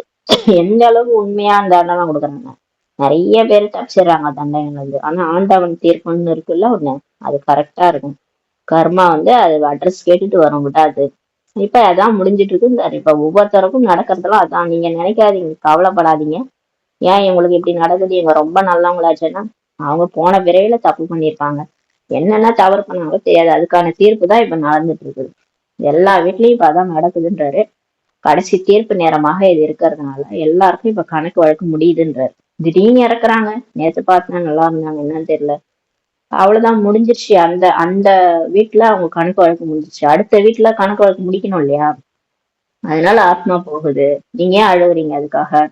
அப்புறம் போய் அடுத்த வீட்டுல எப்ப போய் கணக்கு வழக்க முடியுது? ஏன்னா 5000 வருஷம் டிராமா முடிய போகுது. அடுத்து சொர்க்கம் வரப்போகுது. அதுக்குள்ளார எல்லாத்தையும் முடிக்கணும்ன்றதுனால டக்கு டக்குன்னு அந்த முடியுது. எல்லாமே கணக்கு வழக்கு முடிஞ்சிட்டு இருக்குன்றாரு. உங்களுக்காக நான் புதிய உலகத்தின் திறப்பு விழா செய்ய வேண்டியிருக்குன்னு சொல்லி சொல்றாரு. இப்ப நீங்க ஆத்மா தூய்மையாயிட்டீங்கன்னா புது உலகம் வேணும். அதுக்காக நான் ரெடி பண்ணிட்டு இருக்கேன். பிறகு கிளைகள் திறந்து கொண்டே இருக்கிறாங்க. இப்ப நிறைய சென்டர்ஸ் உருவாக்குறாங்க. தூய்மையாக்குவதற்காக புதிய உலகம் சத்தியோகத்தின் அஸ்திவாரத்தை பாபா இல்லாமல் வேறு யாரும் இட முடியாதுன்னு சொல்லி சொல்றாரு. இப்ப தூய்மையாக்கணும்னா பாபா புதிய சத்தியோகத்தினுடைய ஃபவுண்டேஷன் பாபா தான் செய்யணும். நம்ம வேற யாரும் அதை செய்ய மாட்டாங்க. நாத்து நடுறாரு. எனவே அப்படிப்பட்ட பாபாவை நினைவு செய்ய வேண்டும் அல்லவா? கடவுள் எல்லா காரியத்தையும் செய்யறாரு. யாரையாவது வச்சு ஆளை வச்சு எப்படியாவது முடிப்பாரு. எல்லா இடத்துலயும் ஞானம் போயிடும். எல்லாருக்கும் ஞானம் போயிடும். முழு உலகமும் தூய்மையாயிடும். இதெல்லாம் எப்படியாவது வச்சு யாரையாவது வச்சு முடிச்சிருவாரு. ஆனா அப்பேற்பட்ட பாபா எப்பேற்பட்டவர் அவரு, சர்வ சக்திவான். அவரையும் நினைவு செய்யணும் இல்லையா? நம்ம கடமை அவரை நினைக்கிறதா. மற்றபடி எல்லாத்தையும் அவர் முடிச்சு வச்சிருவார். நீங்கள் அருங்காட்சியகம் போன்ற திறப்பு விழாவை பெரிய மனிதர்கள் மூலம் சேவிக்கிறீங்க என்றால் அவர்கள் குரல் ஓங்கி ஒலிக்கும். இப்ப நீங்க திறப்பு விழா பண்றீங்க, மியூசியம்லாம் திறக்கிறீங்கன்னா பெரிய பெரிய ஆளை கூட்டு திறக்குறீங்க. சிஎம் பிஎம் அந்த மாதிரி அவங்க சொன்னாங்கன்னா எல்லாருக்கும் கேட்பாங்க, எல்லாரும் கேட்பாங்க இல்லையா? அதனால அவங்கள வச்சு திறங்க. இங்கே இவர்களும் வருகிறார்கள் என்று மனிதர்கள் புரிந்து கொள்வார்கள். உடனே மனுஷங்க புரிஞ்சுக்குவாங்க. இவ்வளவு பெரிய ஆளெல்லாம் வச்சு திறக்கிறாங்களா, அப்ப ஏதோ இருக்குதுன்ட்டு புரிஞ்சுக்குவாங்க. சிலர் நீங்கள் எழுதி கொடுங்கள், நாங்கள் பேசுகிறோம் என்று சொல்லுவாங்க. சில விஐபிஸ்னா நீங்க எழுதி கொடுங்க, நாங்க அதை பார்த்து படிக்கிறோம்னு வாங்க. அதுவும் தவறாகும். அந்த மாதிரி செய்யக்கூடாதுன்னு சொல்லி பாபா சொல்றாரு. அவங்களே புரிஞ்சுக்கிட்டு அவங்களுக்கு வந்த அந்த என்ன அவங்களுக்கு அங்க உணர்ந்தாங்களோ அது அவங்களா பேசணும். நம்ம எழுதி கொடுத்தெல்லாம் அவங்க பேசக்கூடாது. நல்ல விதத்தில் புரிந்து கொண்டு சரளமாக வழக்கமானது போல பேசினால் மிகவும் நன்றாக இருக்கும்னு சொல்லி பாபா சொல்றாரு. இப்ப யாராவது பெரிய பெரிய மனிதர்கள் வராங்கன்னா அவங்க வந்து பேசும்போது அவங்களே பேசி சொல்லணும், எனக்கு இங்க வந்தா எனக்கு இந்த மாதிரி ஒரு அமைதியின் அனுபவம் ஏற்பட்டுச்சு, இந்த இடம் நல்லா இருக்குது, இங்க கடவுளே இந்த ஞானத்தை சொல்றாருன்னு அவங்களா சொல்லும் போது அது வந்து எல்லாருக்கும் புரியும். இது நம்ம எழுதி கொடுத்து சொல்ல வைக்க கூடாதுன்னு சொல்றாரு. சிலர் கருத்துக்கள் மாறாமல் துல்லியமாக இருக்கட்டும் என்று எழுதி வைத்துக் கொண்டு சொல்கிறார்கள். சிலர் வந்து மறந்து போயிடும், சொல்லும் போது மறந்துடுவோன்ட்டு எழுதிக்கிட்டு சொல்லுவாங்க. குழந்தைகளாகி நீங்கள் சாதாரணமாக பேசுவது போல் புரிய வைக்க வேண்டும். பாபா சொல்றாரு, நீங்க எல்லாத்தையும் அப்படியே மனப்பாடம் பண்ணிக்கலாம் போய் மத்தவங்க புரிய வைக்க கூடாது. சிலர் மனப்பாடம் பண்ணி பண்ணி புரிய வைக்கிறாங்க, அதெல்லாம் வந்து அது வந்து பதியாது. நம்ம சாதாரணமா பேசுற மாதிரி புரிய வைக்கணும்ன்றாரு. நல்லா இந்த ஞானத்தை புரிஞ்சுக்கிட்டு நம்ம எப்படி பேசுறோம் மத்தவங்கள்ட்ட அந்த மாதிரி புரிய வைக்கணும். அப்பதான் உங்களுக்கு அந்த உணர்வு வரும். ஆத்ம உணர்வுல இருந்து புரிய வைக்கணும். உங்களுடைய ஆத்மாவில் ஞானம் முழுவதும் இருக்கிறது அல்லவா. இப்ப டெய்லி எதுக்கு நம்ம 1 மணி நேரம் முரளி கேட்கறோம்? இதுல எல்லா ஞானமும் புத்தியில பதியுது இல்லையா? இந்த ஞானம் அப்படியே சரளமா வாயில வரும்ன்றாரு. நீங்க எடுத்து பேச ஆரம்பிக்கும் போது சரளமா வரும். அப்படியே சரளமா பேசி புரிய வைங்க. மனப்பாடம் பண்ணிட்டு எழுதி வச்சுட்டுலாம் புரிய வைக்காதீங்க. பிறகு நீங்கள் மற்றவர்களுக்கு கொடுக்குறீங்க. இப்ப நம்ம இந்த ஞானம் முழுவதும் ஆத்மாலகனால மத்தவங்க சொல்றோம். பிரஜைகள் அதிகரித்து கொண்டே செல்கிறார்கள் சொல்லி சொல்றாரு.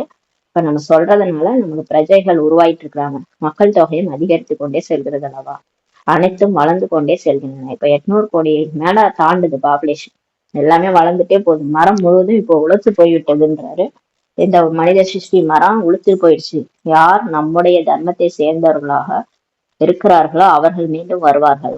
கண்டிப்பா யாரெல்லாம் நம்ம ஆதி சனாதன தேவி தேவதா தர்மத்துல இருந்தாங்களோ தானே வருவாங்க. அவங்களுக்கு தேடுதல் இருக்கும். கடவுள் யாரு கடவுள் யாருன்னு தேடுவாங்க. அவங்களுக்கு ஏதாவது ஒரு சீட்டு போகும், பிரம்மா பாபாவுடைய காட்சி கிடைக்கும், உடனே நம்மளை தேடி வருவாங்க. வரிசை கிரமம் என்பது இருக்கிறது அல்லவா. இதுல கூட வரிசை கிரமம் தான். யார் யார் எந்த நேரத்துக்கு வர்றாங்களோ அந்த நேரத்துக்கு வந்துதான் ஞானம் எடுப்பாங்க. அனைவரும் ஒரே மாதிரி படிக்க முடியாது அல்லவா. எல்லாரும் ஒரே மாதிரி ஞானத்தை புரிஞ்சுக்கிட்டு படிக்க மாட்டாங்க. சிலருக்கு பைத்தியமா இருக்கும், முரளி இல்லாம இருக்கவே முடியாது. சிலர் வந்து முரளியே இன்ட்ரெஸ்டே காட்ட மாட்டாங்க. அதெல்லாம் வரிசை கிரமம்ன்றாரு. சிலர் 100க்கு 1 மதிப்பெண் கூட எடுக்கக்கூடியவர்கள் இருக்கிறார்கள். கொஞ்சம் கேட்டால் கூட 1 மதிப்பெண் கிடைத்தால் கூட சொர்க்கத்துக்கு வந்துடுவார்கள் சொல்லி சொல்றாரு. சிலர் வந்து 100 மார்க்குக்கு 1 மார்க் தான் எடுப்பாங்களாம். அந்த மாதிரியும் பிகேஸ் இருக்கிறாங்க. அவங்க கொஞ்சம் கேட்டா கூட வந்துருவாங்களாம் சொர்க்கத்துக்கு. அதனால 1 மதிப்பெண் கிடைச்சிட்டா போதும்ட்டு இருப்பாங்களாம். இது எல்லையற்ற படிப்பாகும். இது எல்லையற்ற தந்தை தான் நமக்கு படிப்பிக்கின்றார். யார் இந்த தர்மத்தை சேர்ந்தவங்களாக இருக்கிறாங்களோ அவர்கள் தான் வருவாங்க. மற்றவங்களாம் ஞானம் கேட்டு போயிடுவாங்க. யார் ரொம்ப இன்ட்ரெஸ்டோட கேட்கறாங்களோ அவங்களாம் ஆதிசநாதன தேவி தேவதா தர்மத்தை சேர்ந்தவங்கன்னு நம்ம புரிஞ்சுக்கணும். அனைவரும் முதலில் நம்முடைய வீடான முத்தி தாமத்துக்கு போகணும். பிறகு வரிசை கிரமமாக வந்து கொண்டே இருப்பார்கள் சொல்லி சொல்றாரு. இப்ப எல்லாம் முடிஞ்ச பிறகு பாபா ஸ்தாபனை எல்லாம் முடிஞ்ச பிறகு விநாசம் முடிஞ்ச பிறகு எல்லாரும் நம்ம பரந்தாம போயிடுவோம். பிறகு அதுக்கப்புறம் வந்து வரிசை கிரமமா இங்க வந்து நடிக்க வருவோம். சில திரேதாவின் கடைசியில் கூட வருவார்கள் சொல்றாரு. ஏன்னா ஞானம் கம்மியா எடுத்திருப்பாங்க, முயற்சி ஒழுங்கா பண்ணிருக்க மாட்டாங்க, அவங்க வந்து சொர்க்கத்துல வரமாட்டாங்க. திரேதாவோட கடைசியில திரேதான்றது அரை சொர்க்கம் மாதிரி கடைசியில தான் வருவாங்கன்றாரு. பிராமணர்களாக என்னவோ ஆகுறாங்க, ஆனால் பிராமணர்கள் அனைவரும் சத்தியுகத்தில் வருவதில்லை சொல்லி சொல்றாரு. பிகே ஆகுறாங்க, பிகே ஆயிட்டாங்க, எல்லாரும் சொர்க்கத்துக்கு வந்துருவாங்க. அதாவது ஆரம்பத்திலே வந்துருவாங்கன்னா வரமாட்டாங்க, சத்தியுகத்துல வரமாட்டாங்க. திரேதாவின் கடைசியில் கூட வருவாங்க. ஏன்னா அவங்களோட புருஷார்த்தம் அப்படி. இவை புரிந்து கொள்ள வேண்டிய விஷயங்களாகும் சொல்லி சொல்றாரு. ராஜ்யம் இப்போது ஸ்தாபனை ஆயிட்டு இருக்குது. அனைவரும் ஒரே மாதிரி இருக்க முடியாது என்பதை பாபா தெரிந்துள்ளார். இப்ப இதெல்லாம் நமக்கு எடுத்து கொடுக்குறாரு. இவங்க ஏன் அப்படி இருக்கிறாங்க, இவங்க இத்தனை வருஷம் பிகே இப்ப ஏன் பண்றாங்க அப்படியெல்லாம் நினைக்க கூடாது. எல்லாரும் ஒரே மாதிரி இருக்க முடியாதுன்ட்டு பாபா வந்து புரிஞ்சுக்கிறாருன்னா அப்ப நம்மளும் புரிஞ்சுக்கணும். நம்மளும் புரிஞ்சுக்கிட்டு இந்த பாயிண்ட் அதுதான் சொல்றாரு. எல்லாரும் ஒரே மாதிரியே இருக்க மாட்டாங்க, எல்லாம் ஒரு குடும்பம் ஒரு கதம்புன்னுவாங்க, அந்த மாதிரி விதவிதமா இருப்பாங்க. எல்லாரையும் அட்ஜஸ்ட் பண்ணி தான் நம்ம போய்க்கணும். இப்ப ராஜ்யம் ஸ்தாபனை ஆயிட்டு இருக்குது. யார் பொறுத்துக்கிறாங்களோ அவங்கதான் பூமி ஆள்வாங்க. ராஜா ஆகுறவங்க பொறுத்துக்குவாங்க, பிரஜை ஆகுறவங்க பொறுத்துக்க மாட்டாங்க, எல்லா பிரச்சனையும் பண்ணுவாங்க. அதனால கொஞ்சம் அட்ஜஸ்ட் பண்ணி தான் நம்ம போய்க்கணும். ராஜ்யத்தில் அனைத்து விதமானவர்களும் வேண்டும் சொல்லி சொல்றாரு. பிரஜைகளை வெளியில் உள்ளவர்கள் என்று சொல்லப்படுகிறது. பிரஜைகள்னா அங்க ராஜ்யத்துல லட்சுமி நாராயணன் கிட்டக இருக்க மாட்டாங்க, வெளியில இருப்பாங்க. அப்படின்னு சொல்லப்படுது. அங்கே மந்திரிகள் போன்றவர்களுக்கு அவசியம் இல்லை என்று பாபா புரிய வைத்துள்ளார். அங்க மந்திரி எல்லாம் தேவையில்ல. ஏன்னா நம்ம அங்க இங்கதான் நமக்கு மந்திரி எல்லாம் தேவை. அங்க லட்சுமி நாராயணன் அவங்கள மனசை கண்ட்ரோல்ல வச்சிருப்பாங்க, மனசு புத்தி. அதனால அவங்க சரியான வழி அவங்களுக்கு தெரியும். யாரையும் மந்திரியா வச்சுக்கிட்டு தான் வழி கேட்க வேண்டிய அவசியம் இல்லை. இங்கதான் மனசு புத்தி எல்லாம் கெட்டு போயிடுது அந்த துவாபரேகத்துல இருந்து. அதனால நமக்கு புத்தி சரியான வழி சொல்லாதனால மந்திரி எல்லாம் வச்சுக்குவாங்க. சிலர் மந்திரி ராஜாக்கள் மந்திரி எல்லாம் வச்சிருப்பாங்க. ஆனா அங்க மந்திரி அவசியம் இல்லை. அவர்களுக்கு ஸ்ரீமத் கிடைத்திருக்கிறது. அதன் மூலம் இப்படி ஆகியுள்ளார்கள். இந்த லட்சுமி நாராயணன் அவங்க ஸ்ரீமத் படி நடந்திருக்கிறாங்க. அதனால கரெக்டா நடந்ததுனால அவங்க லட்சுமி நாராயணன் ஆகியிருக்கிறாங்க. பிறகு இவர்கள் யாரிடமாவது வழி கேட்பார்களா? அவங்களுக்கு கடவுளே அவங்களுக்கு வழி சொல்லியிருக்கிறார். அதனால அவங்க மற்றவங்கள்ட்ட வழி கேட்க மாட்டாங்க. மந்திரிகள் போன்ற யாரும் சொர்க்கத்துல இருக்க முடியாது, இருப்பதில்லை. பிறகு தூய்மையற்றவர்களாக ஆகும்போது ஒரு மந்திரிக்கு ஒரு ராஜா ராணி இருக்கிறார்கள். அதுக்கப்புறம் துவாபர யுகத்துல இருந்து ஒரு மந்திரி இருப்பாரு, ஒரு ராஜா ராணி இருப்பாங்க. இப்போது பாருங்கள் எத்தனை மந்திரிகள் இருக்கிறாங்கன்னு சொல்லி பாபா சொல்றாரு. சரி, அப்பயாவது ஒரு மந்திரி ஒரு ராஜா ராணி தான் இருந்தாங்க. கலியுக இறுதியில எத்தனை மந்திரிகள் சபையே இருக்குது. இங்க பஞ்சாயத்து ராஜ்யம் இல்லையான்னு சொல்லி சொல்றாரு. ஒருவருடைய வழி மற்றவரோட ஒத்து போகாது. இங்க ஒருத்தவங்க ஒத்தே போக மாட்டேது இல்லையா?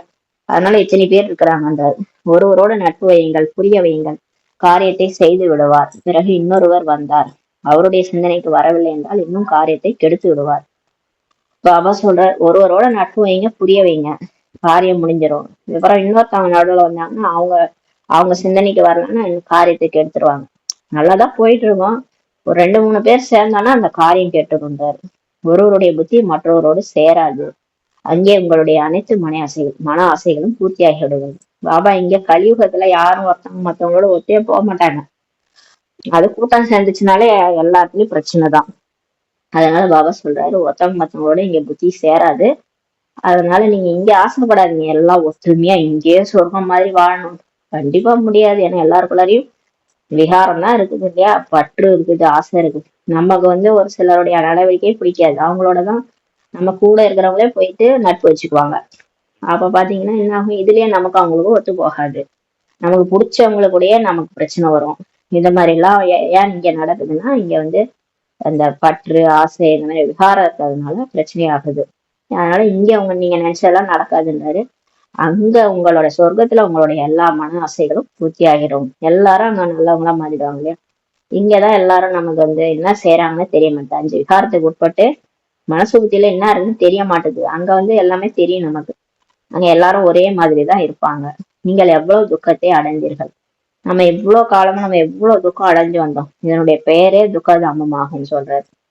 நம்ம வாழ்ந்து வந்தோம் இல்லையா அந்த நரகம், இது இத்தனை ஆண்டு காலம் நம்ம துவாபரேகத்துல இருந்து கலியுகம் வரைக்கும் வாழ்ந்தது துக்கதாமன்றது. பக்தி மார்க்கத்துல எவ்வளவு ஏமாற்றம் அடைஞ்சு, கோயில் கோயிலா போனோம், மலை மேல போனோம், ஏறி ஏறி இறங்கி நிம்மதி இல்லை.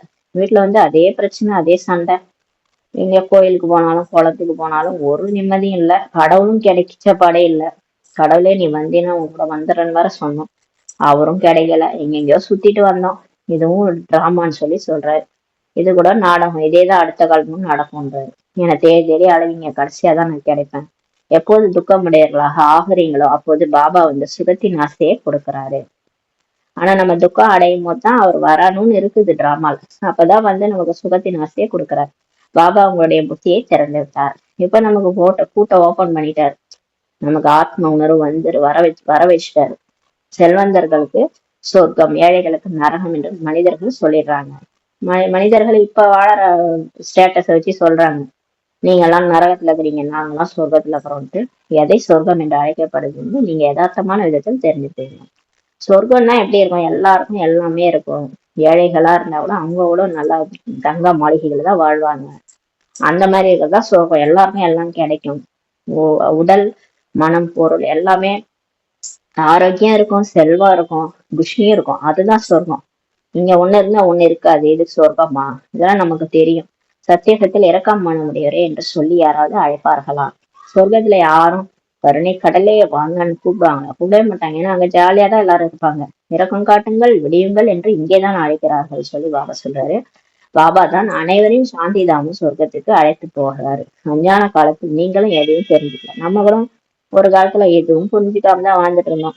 யார் நம்பர் 1 தம பிரதானமாக இருக்கிறாரோ அவரே தான் பிறகு நம்பர் ஒன் சதோ பிரதானமாக ஆகிறாரு. இந்த பிரம்மா பாபாவோட ஃபர்ஸ்ட் நம்பர் ஒன் தம பிரதானமா இருந்தார். அவருதான் தூய்மையா கிருஷ்ணரா ஆகிறாரு. இவர் தன்னுடைய புகழை சொல்லவில்லை. அவர் அவரோட புகையை சொல்லிக்கல, எல்லா புகழும் இறைவனுக்கேன்னு சொல்றாரு. லட்சுமி நாராயணனை கூட அப்படி மாற்றக்கூடியவர் அவர் அல்லவா. இந்த லட்சுமி நாராயணனை கூட கடவுள் தான் அப்படி மாத்தினாரு. உயர்ந்தலும் உயர்ந்தவரே பகவான், எல்லா புகழும் அவருக்கு தான். அவர் மாட்டுவதும் உயர்ந்தவர்களாகத்தான். கடவுளே உயர்ந்தவரா இருக்கிறாரு, அவர் கூட சேர்ந்தா நம்மளும் எப்படி ஆகும்னா அவர் மாதிரிதான் ஆகும். உயர்ந்தவர்களாக தான் ஆக்குறாரு. அனைவரும் உயர்ந்தவர்களாக ஆக மாட்டார்கள் என்பதையும் பாபா தெரியும். இருந்தாலும் எல்லாரும் கடவுளை ஃபாலோ பண்ண மாட்டாங்க. ஞானத்தை சொன்ன ஏத்துக்கிறவங்களும் கம்மி தான். அதனால எல்லாரும் அவரை மாதிரி ஆக மாட்டாங்க உயர்ந்தவர்களா. இருந்தாலும் முயற்சி செய்ய வேண்டும். பாபா சொல்ல, இருந்தாலும் உங்களால முடிந்த முயற்சியை செய்யுங்க. இங்கே நீங்கள் நரனிலிருந்து நாராயணாக ஆக வருகிறீங்க. பாபா நாங்கள் சொர்க்கத்தின் ராஜ்யத்தை அடைவோம் என்று சொல்றாங்க. பாபா நாங்க சொர்க்கத்தின் ராஜ்யத்தை அடைவோம்ட்டு, நாங்க சத்திய நாராயண உண்மையான கதையை கேட்க வந்திருக்கிறோம்ட்டு சொல்றாங்க. உங்களுடைய வாயில் குலோப் ஜாமுன் இனிமே இருக்கட்டும் சொல்லி பாபா சொல்றாரு. உழையுங்கள் என்று பாபா கூறுகின்றார். நீங்க நல்லா உழைக்கணும், பாபா நினைக்கணும், அதே மாதிரி சேவையும் செய்யணும். அனைவரும் லட்சுமி நாராயணாக ஆக முடியாது அல்லவா. எல்லாராலையும் லட்சுமி நாராயணன் ஆக முடியாது இல்லையா. இப்ப ராஜ்யம் ஸ்தாபனை ஆயிட்டு இருக்குது. சிம்மாசனத்துல எல்லாரும் உட்கார முடியாது இல்லையா. ஏன்னா சுயராஜ்ய அதிகாரியா யார் இங்க இருக்கிறாங்களோ சாகணும். லட்சுமி நாராயணன் ஆகணும்னா இங்க கலியுகத்துல சாகணும், அதை செத்துடணும். நம்ம அகங்காரமே இருக்கக்கூடாது. நமக்கு யார் என்ன சொன்னாலும் கேட்டுக்கணும். பாப்சமா நிற அகங்காரியா இருக்கணும், நிர்விகாரியா இருக்கணும். அந்த மாதிரி ஆனதுதான் லட்சுமி நாராயணன் ஆக முடியும். ராஜ்யம் ஸ்தாபனை ஆகி கொண்டிருக்கிறது. இப்ப ராஜ்யம் ஸ்தாபனை ஆயிட்டு இருக்குது. ராஜ வம்சத்தில் பிரஜைகள் வம்சத்தில் நிறைய பேர் வேண்டும் அல்லவா. இருந்தாலும் ராஜ்யத்துக்குள்ளார வேலைக்காரியும் வேணும், வேலைக்காரனும் வேணும். அப்புறம் நிறைய அந்த சித்தப்பா சித்தி அந்த வம்சத்துல இருக்கிறவங்க, ஃபேமிலியில இருக்கிறவங்களும் வேணும். அந்த மாதிரி பிரஜைகளும் வேணும், எல்லாரும் வேணும் இல்லையா. அதனால இங்க ராஜ்ய ஸ்தாபனை ஆயிட்டு இருக்கின்றார். ஆச்சரியமாக கேட்பார்கள், மற்றவர்கள் சொல்வார்கள், கையை விட்டு விட்டு சென்றுடுவார்கள். இப்படியும் சில வீக்கேஸ் இருக்கிறாங்க. ஞானத்தை நல்லா கேட்பாங்க, மற்றவங்களுக்கும் சொல்லுவாங்க, கூட்டிட்டுலாம் வருவாங்க சென்டருக்கு. கடைசியில அவங்களே போயிடுவாங்க, சென்டர் பக்கமே வரமாட்டாங்க. அவ்வளவுதான். பிறகு திரும்பி விடுகிறார்கள். அதுக்கப்புறம் கொஞ்ச நாள் கழிச்சு வந்துடுறாங்க. போவாங்க, அப்புறம் திரும்ப வருவாங்க.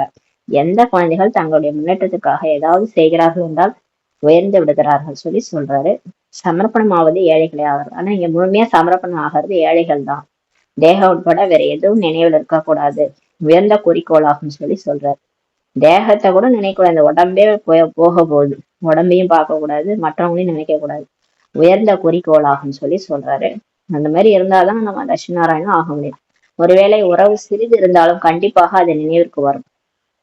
ஏதாவது ஒரு யார்ட்டையாவது மனசு புத்தி மாட்டிட்டு இருந்தாலும் கண்டிப்பா கடைசியில நினைவுக்கு வந்துடும். பாபாவுக்கு என்ன நினைவு இருக்கும்? முழு நாளும் எல்லையற்றதில் தான் புத்தி இருக்கிறது. இந்த பிரம்மா பாபாவுக்கு என்ன நினைவு இருக்குது? அவரை முழு நாளுமே அந்த எல்லையற்றதில் தான் அவருக்கு புத்தி போகுது. ஏன்னா நிறைய கடமை அவருக்கு இருக்குது, எவ்வளவு உழைக்க வேண்டியிருக்கிறது. என்னுடைய குழந்தைகளும் கூட உயர்ந்த மத்தியம கீழானவர் இருக்கிறார்கள் என்று பாபா கூறுகின்றார். சிவபாபா சொல்றார், என்னுடைய குழந்தைகள்ல கூட உயர்ந்தவங்களும் இருக்கிறாங்க, மத்தியமமானவர்கள் கீழானவர்களும் இருக்கிறாங்க. வேற யாராவது வந்தாலும் கூட இவர் தூய்மையற்ற உலகத்தவர் என்று புரிந்து கொள்கிறார். யாராவது அந்த பதீத்தமானவங்க வந்தாலும் புரிஞ்சுகிறார் பாபா. இருந்தாலும் யஜ்ஞத்தில் சேவை செய்கிறார்கள் என்னும்போது மதிப்பளிக்க வேண்டியிருக்கிறது. இருந்தாலும் மதுபண்ட கூட சாதாரணமானவங்க கூட வேலை செய்வாங்க. இருந்தாலும் அந்த சேவையை செய்யறாங்க இல்லையா, அதனால அவங்களுக்கு ரெஸ்பெக்ட் கொடுக்க வேண்டியிருக்கிறாரு. பாபா யுக்தியானவர் அல்லவா. பாபா எல்லாரையும் அப்படிலாம் எடுத்து பேச மாட்டாரு, எல்லாரையும் அன்பாதான் நடத்துவாரு. யுக்தியானவரா இருக்கிறார். இல்லை என்றால் இது அமைதியின் ஸ்தம்பம், புனிதத்திலும் புனித ஸ்தம்பமாகும். இங்கே தூய்மையிலும் தூய்மையான பாபா முழு உலகத்தில் தூய்மையாக மாற்றுகின்றார். அதனாலதான் சொல்றாரு, அவர் இருக்கிற இடம் அந்த பீஸ் அந்த பீஸ் ஸ்தம்பம் இருக்கு இல்லையா, அந்த பாபாவுடைய ஸ்தம்பம் இருக்குது அங்க. அது புனிதத்துல புனித ஸ்தம்பம்ட்டு சொல்றாங்க இல்லையா. ஏன்னா அங்கதான் பாபா உட்காந்து தூய்மையிலும் தூய்மையான பாபா உட்காந்து நமக்கு முழு உலகத்தையே தூய்மையாக மாற்றுறாரு. இங்க தூய்மையற்றவர்கள் யாருமே வர முடியாது பாபா சொல்றாரு. மன தூய்மையற்றவர்கள் அனைவரையும் தூய்மையாக்கவே வந்துள்ளேன். இந்த விளையாட்டில் எனக்கும் கூட நடிப்பு இருக்கிறது என்று சிவபாபா சொல்றாரு. சிவபாபா சொல்றாரு, இங்க நான் எல்லாமே தூய்மையற்றவர்கள் தான் இருக்கிறாங்க உலகத்துல. ஆனா மதுபனுக்கு தூய்மையற்றவர்கள் வர முடியாது, யாரும் வர முடியாது. ஆனா பாபா வந்திருக்கிறது தூய்மையற்றவர்கள் எல்லாரையும் தூய்மையாக்க தான் வந்திருக்கிறாங்க. உலகத்துல இருக்கிற தூய்மையற்றவர்களா தூய்மையாக்க தான் வந்திருக்கிறாங்க. இந்த விளையாட்டுல எனக்கு கூட நடிப்பு இருக்குன்ட்டு சிவபாபா சொல்றாரு. நல்லது. இனிமையான காணொல் போய் கண்டெடுக்கப்பட்ட செல்ல குழந்தைகளுக்கு தாயும் தந்தையுமான பாப் தாதாவின் அன்பு நினைவுகளும் காலை வணக்கம். ஆன்மீக குழந்தைகளுக்கு ஆன்மீக தாய் தந்தை நமஸ்காரம். நம் ஆன்மீக குழந்தைகள் ஆன்மீக தாய் தந்தைக்கு நமஸ்காரம். தாரணைக்கான முக்கிய சாரம். ஃபர்ஸ்ட் பாயிண்ட், நம்மளுடைய சார்ட்டை பார்த்து எவ்வளவு புண்ணியம் சேர்ந்திருக்கிறது, ஆத்மா எந்த அளவுக்கு சதப்பிரதமாக ஆகியிருக்கிறது என்று சோதனை செய்ய வேண்டும். நினைவில் இருந்து அனைத்து கணக்கு வழக்குகளையும் முடிக்க வேண்டும்.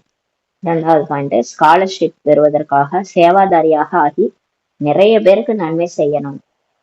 பாபாவுக்கு பிரியமானவர்களாக ஆக வேண்டும். நிறைய பேருக்கு ஞானத்தை சொல்லி புரிய வைக்கணும். அப்பதான் பாபாவுக்கு நம்மளை பிடிக்கும்ன்றாரு. டீச்சராக ஆகி நிறைய பேருக்கு வழி சொல்ல வேண்டும் சொல்லி பாபா சொல்றாரு. வரதானம், தனது ஃபரிஸ்தா ஸ்வரூபத்தின் மூலம் அனைவருக்கும் ஆஸ்திக்கான அதிகாரத்தை தருபவராக ஆகர்ஷண மூர்த்தி ஆகுக. இப்ப நீங்க பரிஸ்தாவாவே மாறினோம். இந்த உடல் உணர்வு, உடலுக்கான விஷயத்திலேயே புத்தி போச்சுன்னா நம்ம எப்படி பரிஸ்தா ஆகிறது? அதனால எல்லாத்துல இருந்து விடுபட்டு பூமி பந்திர போய் பரிஸ்தாவா வரங்க. எப்பயுமே அந்த சொரூபத்தினுடைய நினைவுல வந்துருங்க. அப்பதான் எல்லாருக்கும் நீங்க ஆஸ்திக்கான அதிகாரத்தை கொடுக்க முடியும். அப்ப உங்களை நோக்கி எல்லாரும் வருவாங்க. உங்களை பார்த்தாலே பரிஸ்தா மாதிரி அனுபவம் ஆகும். உங்கள்கிட்ட ஞானத்தை தானாவே ஒரு ஒரு செகண்ட் திருஷ்டி கொடுங்கன்னு போதும்னு சொல்லுவாங்க. அந்த மாதிரி வந்துட்டு போயிடுவாங்க நம்ம கிட்ட. அந்த மாதிரி மாறணும்னா இப்பவே பரிஸ்தாவா மாறிடணும். அப்ப எல்லாருக்கும் ஆஸ்திக்கான அதிகாரத்தை கொடுக்கக்கூடிய ஆகர்ஷண மூர்த்தினா என்னது? அப்படியே அதை ஜொலிக்கக்கூடிய, அதை ஈர்க்கக்கூடிய மூர்த்தி. எல்லாரும் நம்மள பக்கம் வரணும், தானா வரணும். நம்ம போய் போய் ஞானத்தை சொன்ன காலம் போயிட்டு அவங்களே தேடி ஞானத்தை ஒரு பாயிண்ட் சொல்லுங்கன்னு கேட்கணும். அந்த அளவுக்கு நம்ம ஆகர்ஷண மூர்த்தியா ஆகுது. அப்படின்னா பரிஸ்தாவா ஆனாதான் அந்த மாதிரி செய்ய முடியுன்றாரு. பரிஸ்தா சுரூபத்தில் மிகவும் ஜொலிக்கும் ஆடை அணிந்து வெகு தொலைவில் உள்ள ஆத்மாக்களின் தன்வசம் கவர்ந்து அனைவரது ஏழ்மையை நீக்கி ஆஸ்திக்கு அதிகாரியா இப்ப மாற்றிடுங்கன்னு சொல்றாரு. இப்ப ஏன் ஆஸ்தி எல்லாருக்கும் போயிடுச்சு, எல்லாரும் ஏன் ஏழை ஆயிட்டாங்கன்னா புத்தியில ஞானம் போயிடுச்சு. புத்தியில நல்லது கெட்டது தெரியல, எல்லாரையும் நம்பி நம்பி ஏமாறுறாங்க. ஏன்னா அவங்களுக்கு ஞானம் இல்ல புத்தியில. இப்ப நம்ம பறந்து பறந்து போய் ஞானத்தை சொல்ற மாதிரி நம்ம சகாஷ் கொடுத்து நம்ம எண்ணத்தினால உருவாக்குனால தானா அது உண்மையா நடந்துரும். அதனால இப்ப வெகு தொலைல ஜொலிக்கும் ஆடையில பரிசா ஆடையில பறந்து பறந்து போங்க, எல்லாரையும் கவருங்க. சொல்லுவாங்க, உங்களை பார்த்தேன், இங்க பரிஸ்தா மாதிரி வந்தாங்க, உங்களை பார்த்தேன்னே நம்மள்ட்ட சொல்லுவாங்க. ஏன்னா நம்ம மனசால செய்யறதுலாம் நடக்குமான்லாம் நீங்க நினைக்காதீங்க. பாபா காட்சி காட்டுவாரு. நம்ம மனசால நினைப்போம், ஆனா அவங்களுக்கு காட்சி காட்டுவாரு. நம்ம பறக்கிறது அவங்களுக்கு தெரியும். அப்ப அவங்க சொல்லுவாங்க, உங்களை நான் பார்த்தேன் அப்படின்ட்டு. எங்க வீட்டுக்கிட்ட நீங்க பறந்துட்டு இருக்கீங்க, அப்புறம் காணா போயிட்டீங்க அப்படிலாம் சொல்லுவாங்க. இந்த மாதிரிலாம் முரளியில இருக்குது. பாபாவே சொல்லியிருக்கிறாரு. கடைசி சேவை அதுதான் சொல்லியிருக்கிறாரு. இப்பயாவது நம்ம வாய வார்த்தையால சேவை பண்ணிட்டு இருக்கோம். கடைசியில அந்திம சேவை அந்திம வாகன சேவைன்றது பரிஸ்தாவின் சேவை தான். பறந்து பறந்து பூமியில போய் ஒவ்வொரு இடமா போய் ஞானம் சொல்றது, ஒவ்வொரு இடமா பறந்து போகிறது. மனசால நினைக்கணும், அவ்வளவுதான். உட்கார்ந்த இடத்துல இருந்துட்டு மனசால நினைப்போம். ஆனா அது உண்மையாவே அவங்களுக்கு காட்சியா கிடைக்கும். அப்புறம் நம்மளை தேடி வருவாங்க, நம்மள்ட்ட ஞானம் கேட்டுட்டு போயிடுவாங்க. இது கூட கடைசி சேவை. இததான் செய்ய சொல்றாரு. இப்ப நீங்க எல்லா ஆத்மாக்களையும் உங்க வசம் கவர்ந்து எல்லாருடைய ஏழ்மையும் நீக்கி எல்லாரையும் ஆஸ்திக அதிகாரியா மாத்திடுங்கன்றாரு. இதற்காக ஞானமூர்த்தி, நினைவு மூர்த்தி, அனைத்து தெய்வீக குணமூர்த்தியாகி பறக்கும் கலையில் நிலைத்திருக்கும் பயிற்சியினை அதிகரித்து கொண்டே செல்லுங்கள். அதுக்காக நீங்க என்ன பண்ணணும்னா நாள் முழுவதும் டைம் ஒதுக்கிக்கணும். இந்த டைம் நான் பரிஸ்தா மாதிரி பறக்க போறேன்ட்டு புத்தி மூலமா அந்த சேவை பண்ணிட்டே இருக்கணும். ஞானமூர்த்தியா இருக்கணும், நினைவு மூர்த்தியா இருக்கணும், தெய்வீக குணமூர்த்தியா இருக்கணும். அப்ப பறக்கும் கலையில நினைச்சிருக்கும் பயிற்சியை அதிகரிச்சுட்டே போங்க. உங்களது பறக்கும் கலையை அனைவருக்கும் நடமாடும் பரிஸ்தா மற்றும் தேவதா நிலை சாட்சாத்காரம் சேவிக்கும்.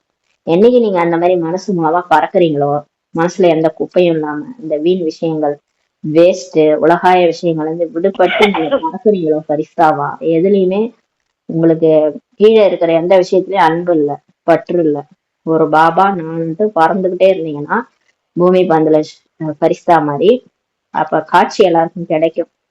என்ன காட்சின்னா நடமாடுற பரிஸ்தா தேவதா நிலை காட்சி கிடைக்கும். தேவதையாவும் காட்சி கிடைக்கும், பரிஸ்தாவும் காட்சி கிடைக்கும். இதுவே ஞான வள்ளல் விதாத்தா வரம் வழங்கும் வள்ளல் நிலையாகும். இதுதான் உங்களுடைய என்ன நிலைனா ஞானத்தை வழங்கும் வள்ளல், வரம் வழங்கும் வள்ளல் நிலைன்னு சொல்றாரு. ஸ்லோகன், பிறரது மனோபாவங்களை புரிந்து கொள்ள எப்போதும் மண்மனோபாவ நிலையில் நிலை பெறுங்கள்.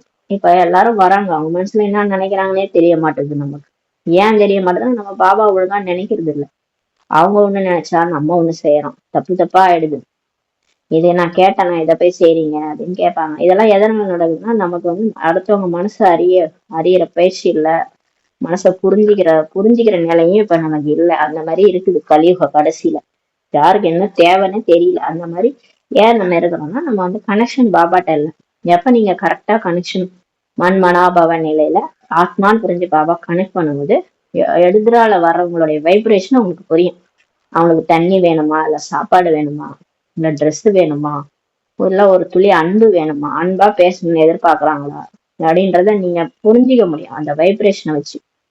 அவங்களுடைய வைப்ரேஷன், அவங்களோட ஆறா வச்சு நீங்க புரிஞ்சுக்கலாம். இந்த ஆத்மாக்கு என்ன வேணும், அவங்களுக்கு என்ன வேணுமோ நீங்க அதை கொடுக்கும்போது அவங்க திருப்தி அடைஞ்சு போயிடுவாங்க. இதுதான் நம்மளுடைய நிலை, கடைசி நிலை. அதனால பாபா சொல்றாரு, மன்மனாபாவ நிலையில நிலை பெற்று இருக்கும்போது தான் அடுத்தவங்க மனசுல என்ன நினைக்கிறாங்க, மனோபாவங்களை உங்களால புரிஞ்சு கொள்ள முடியும்னு சொல்றாரு. ஓம் சாந்தி. நன்றி பாபா. நன்றி நன்றி பரிவார்.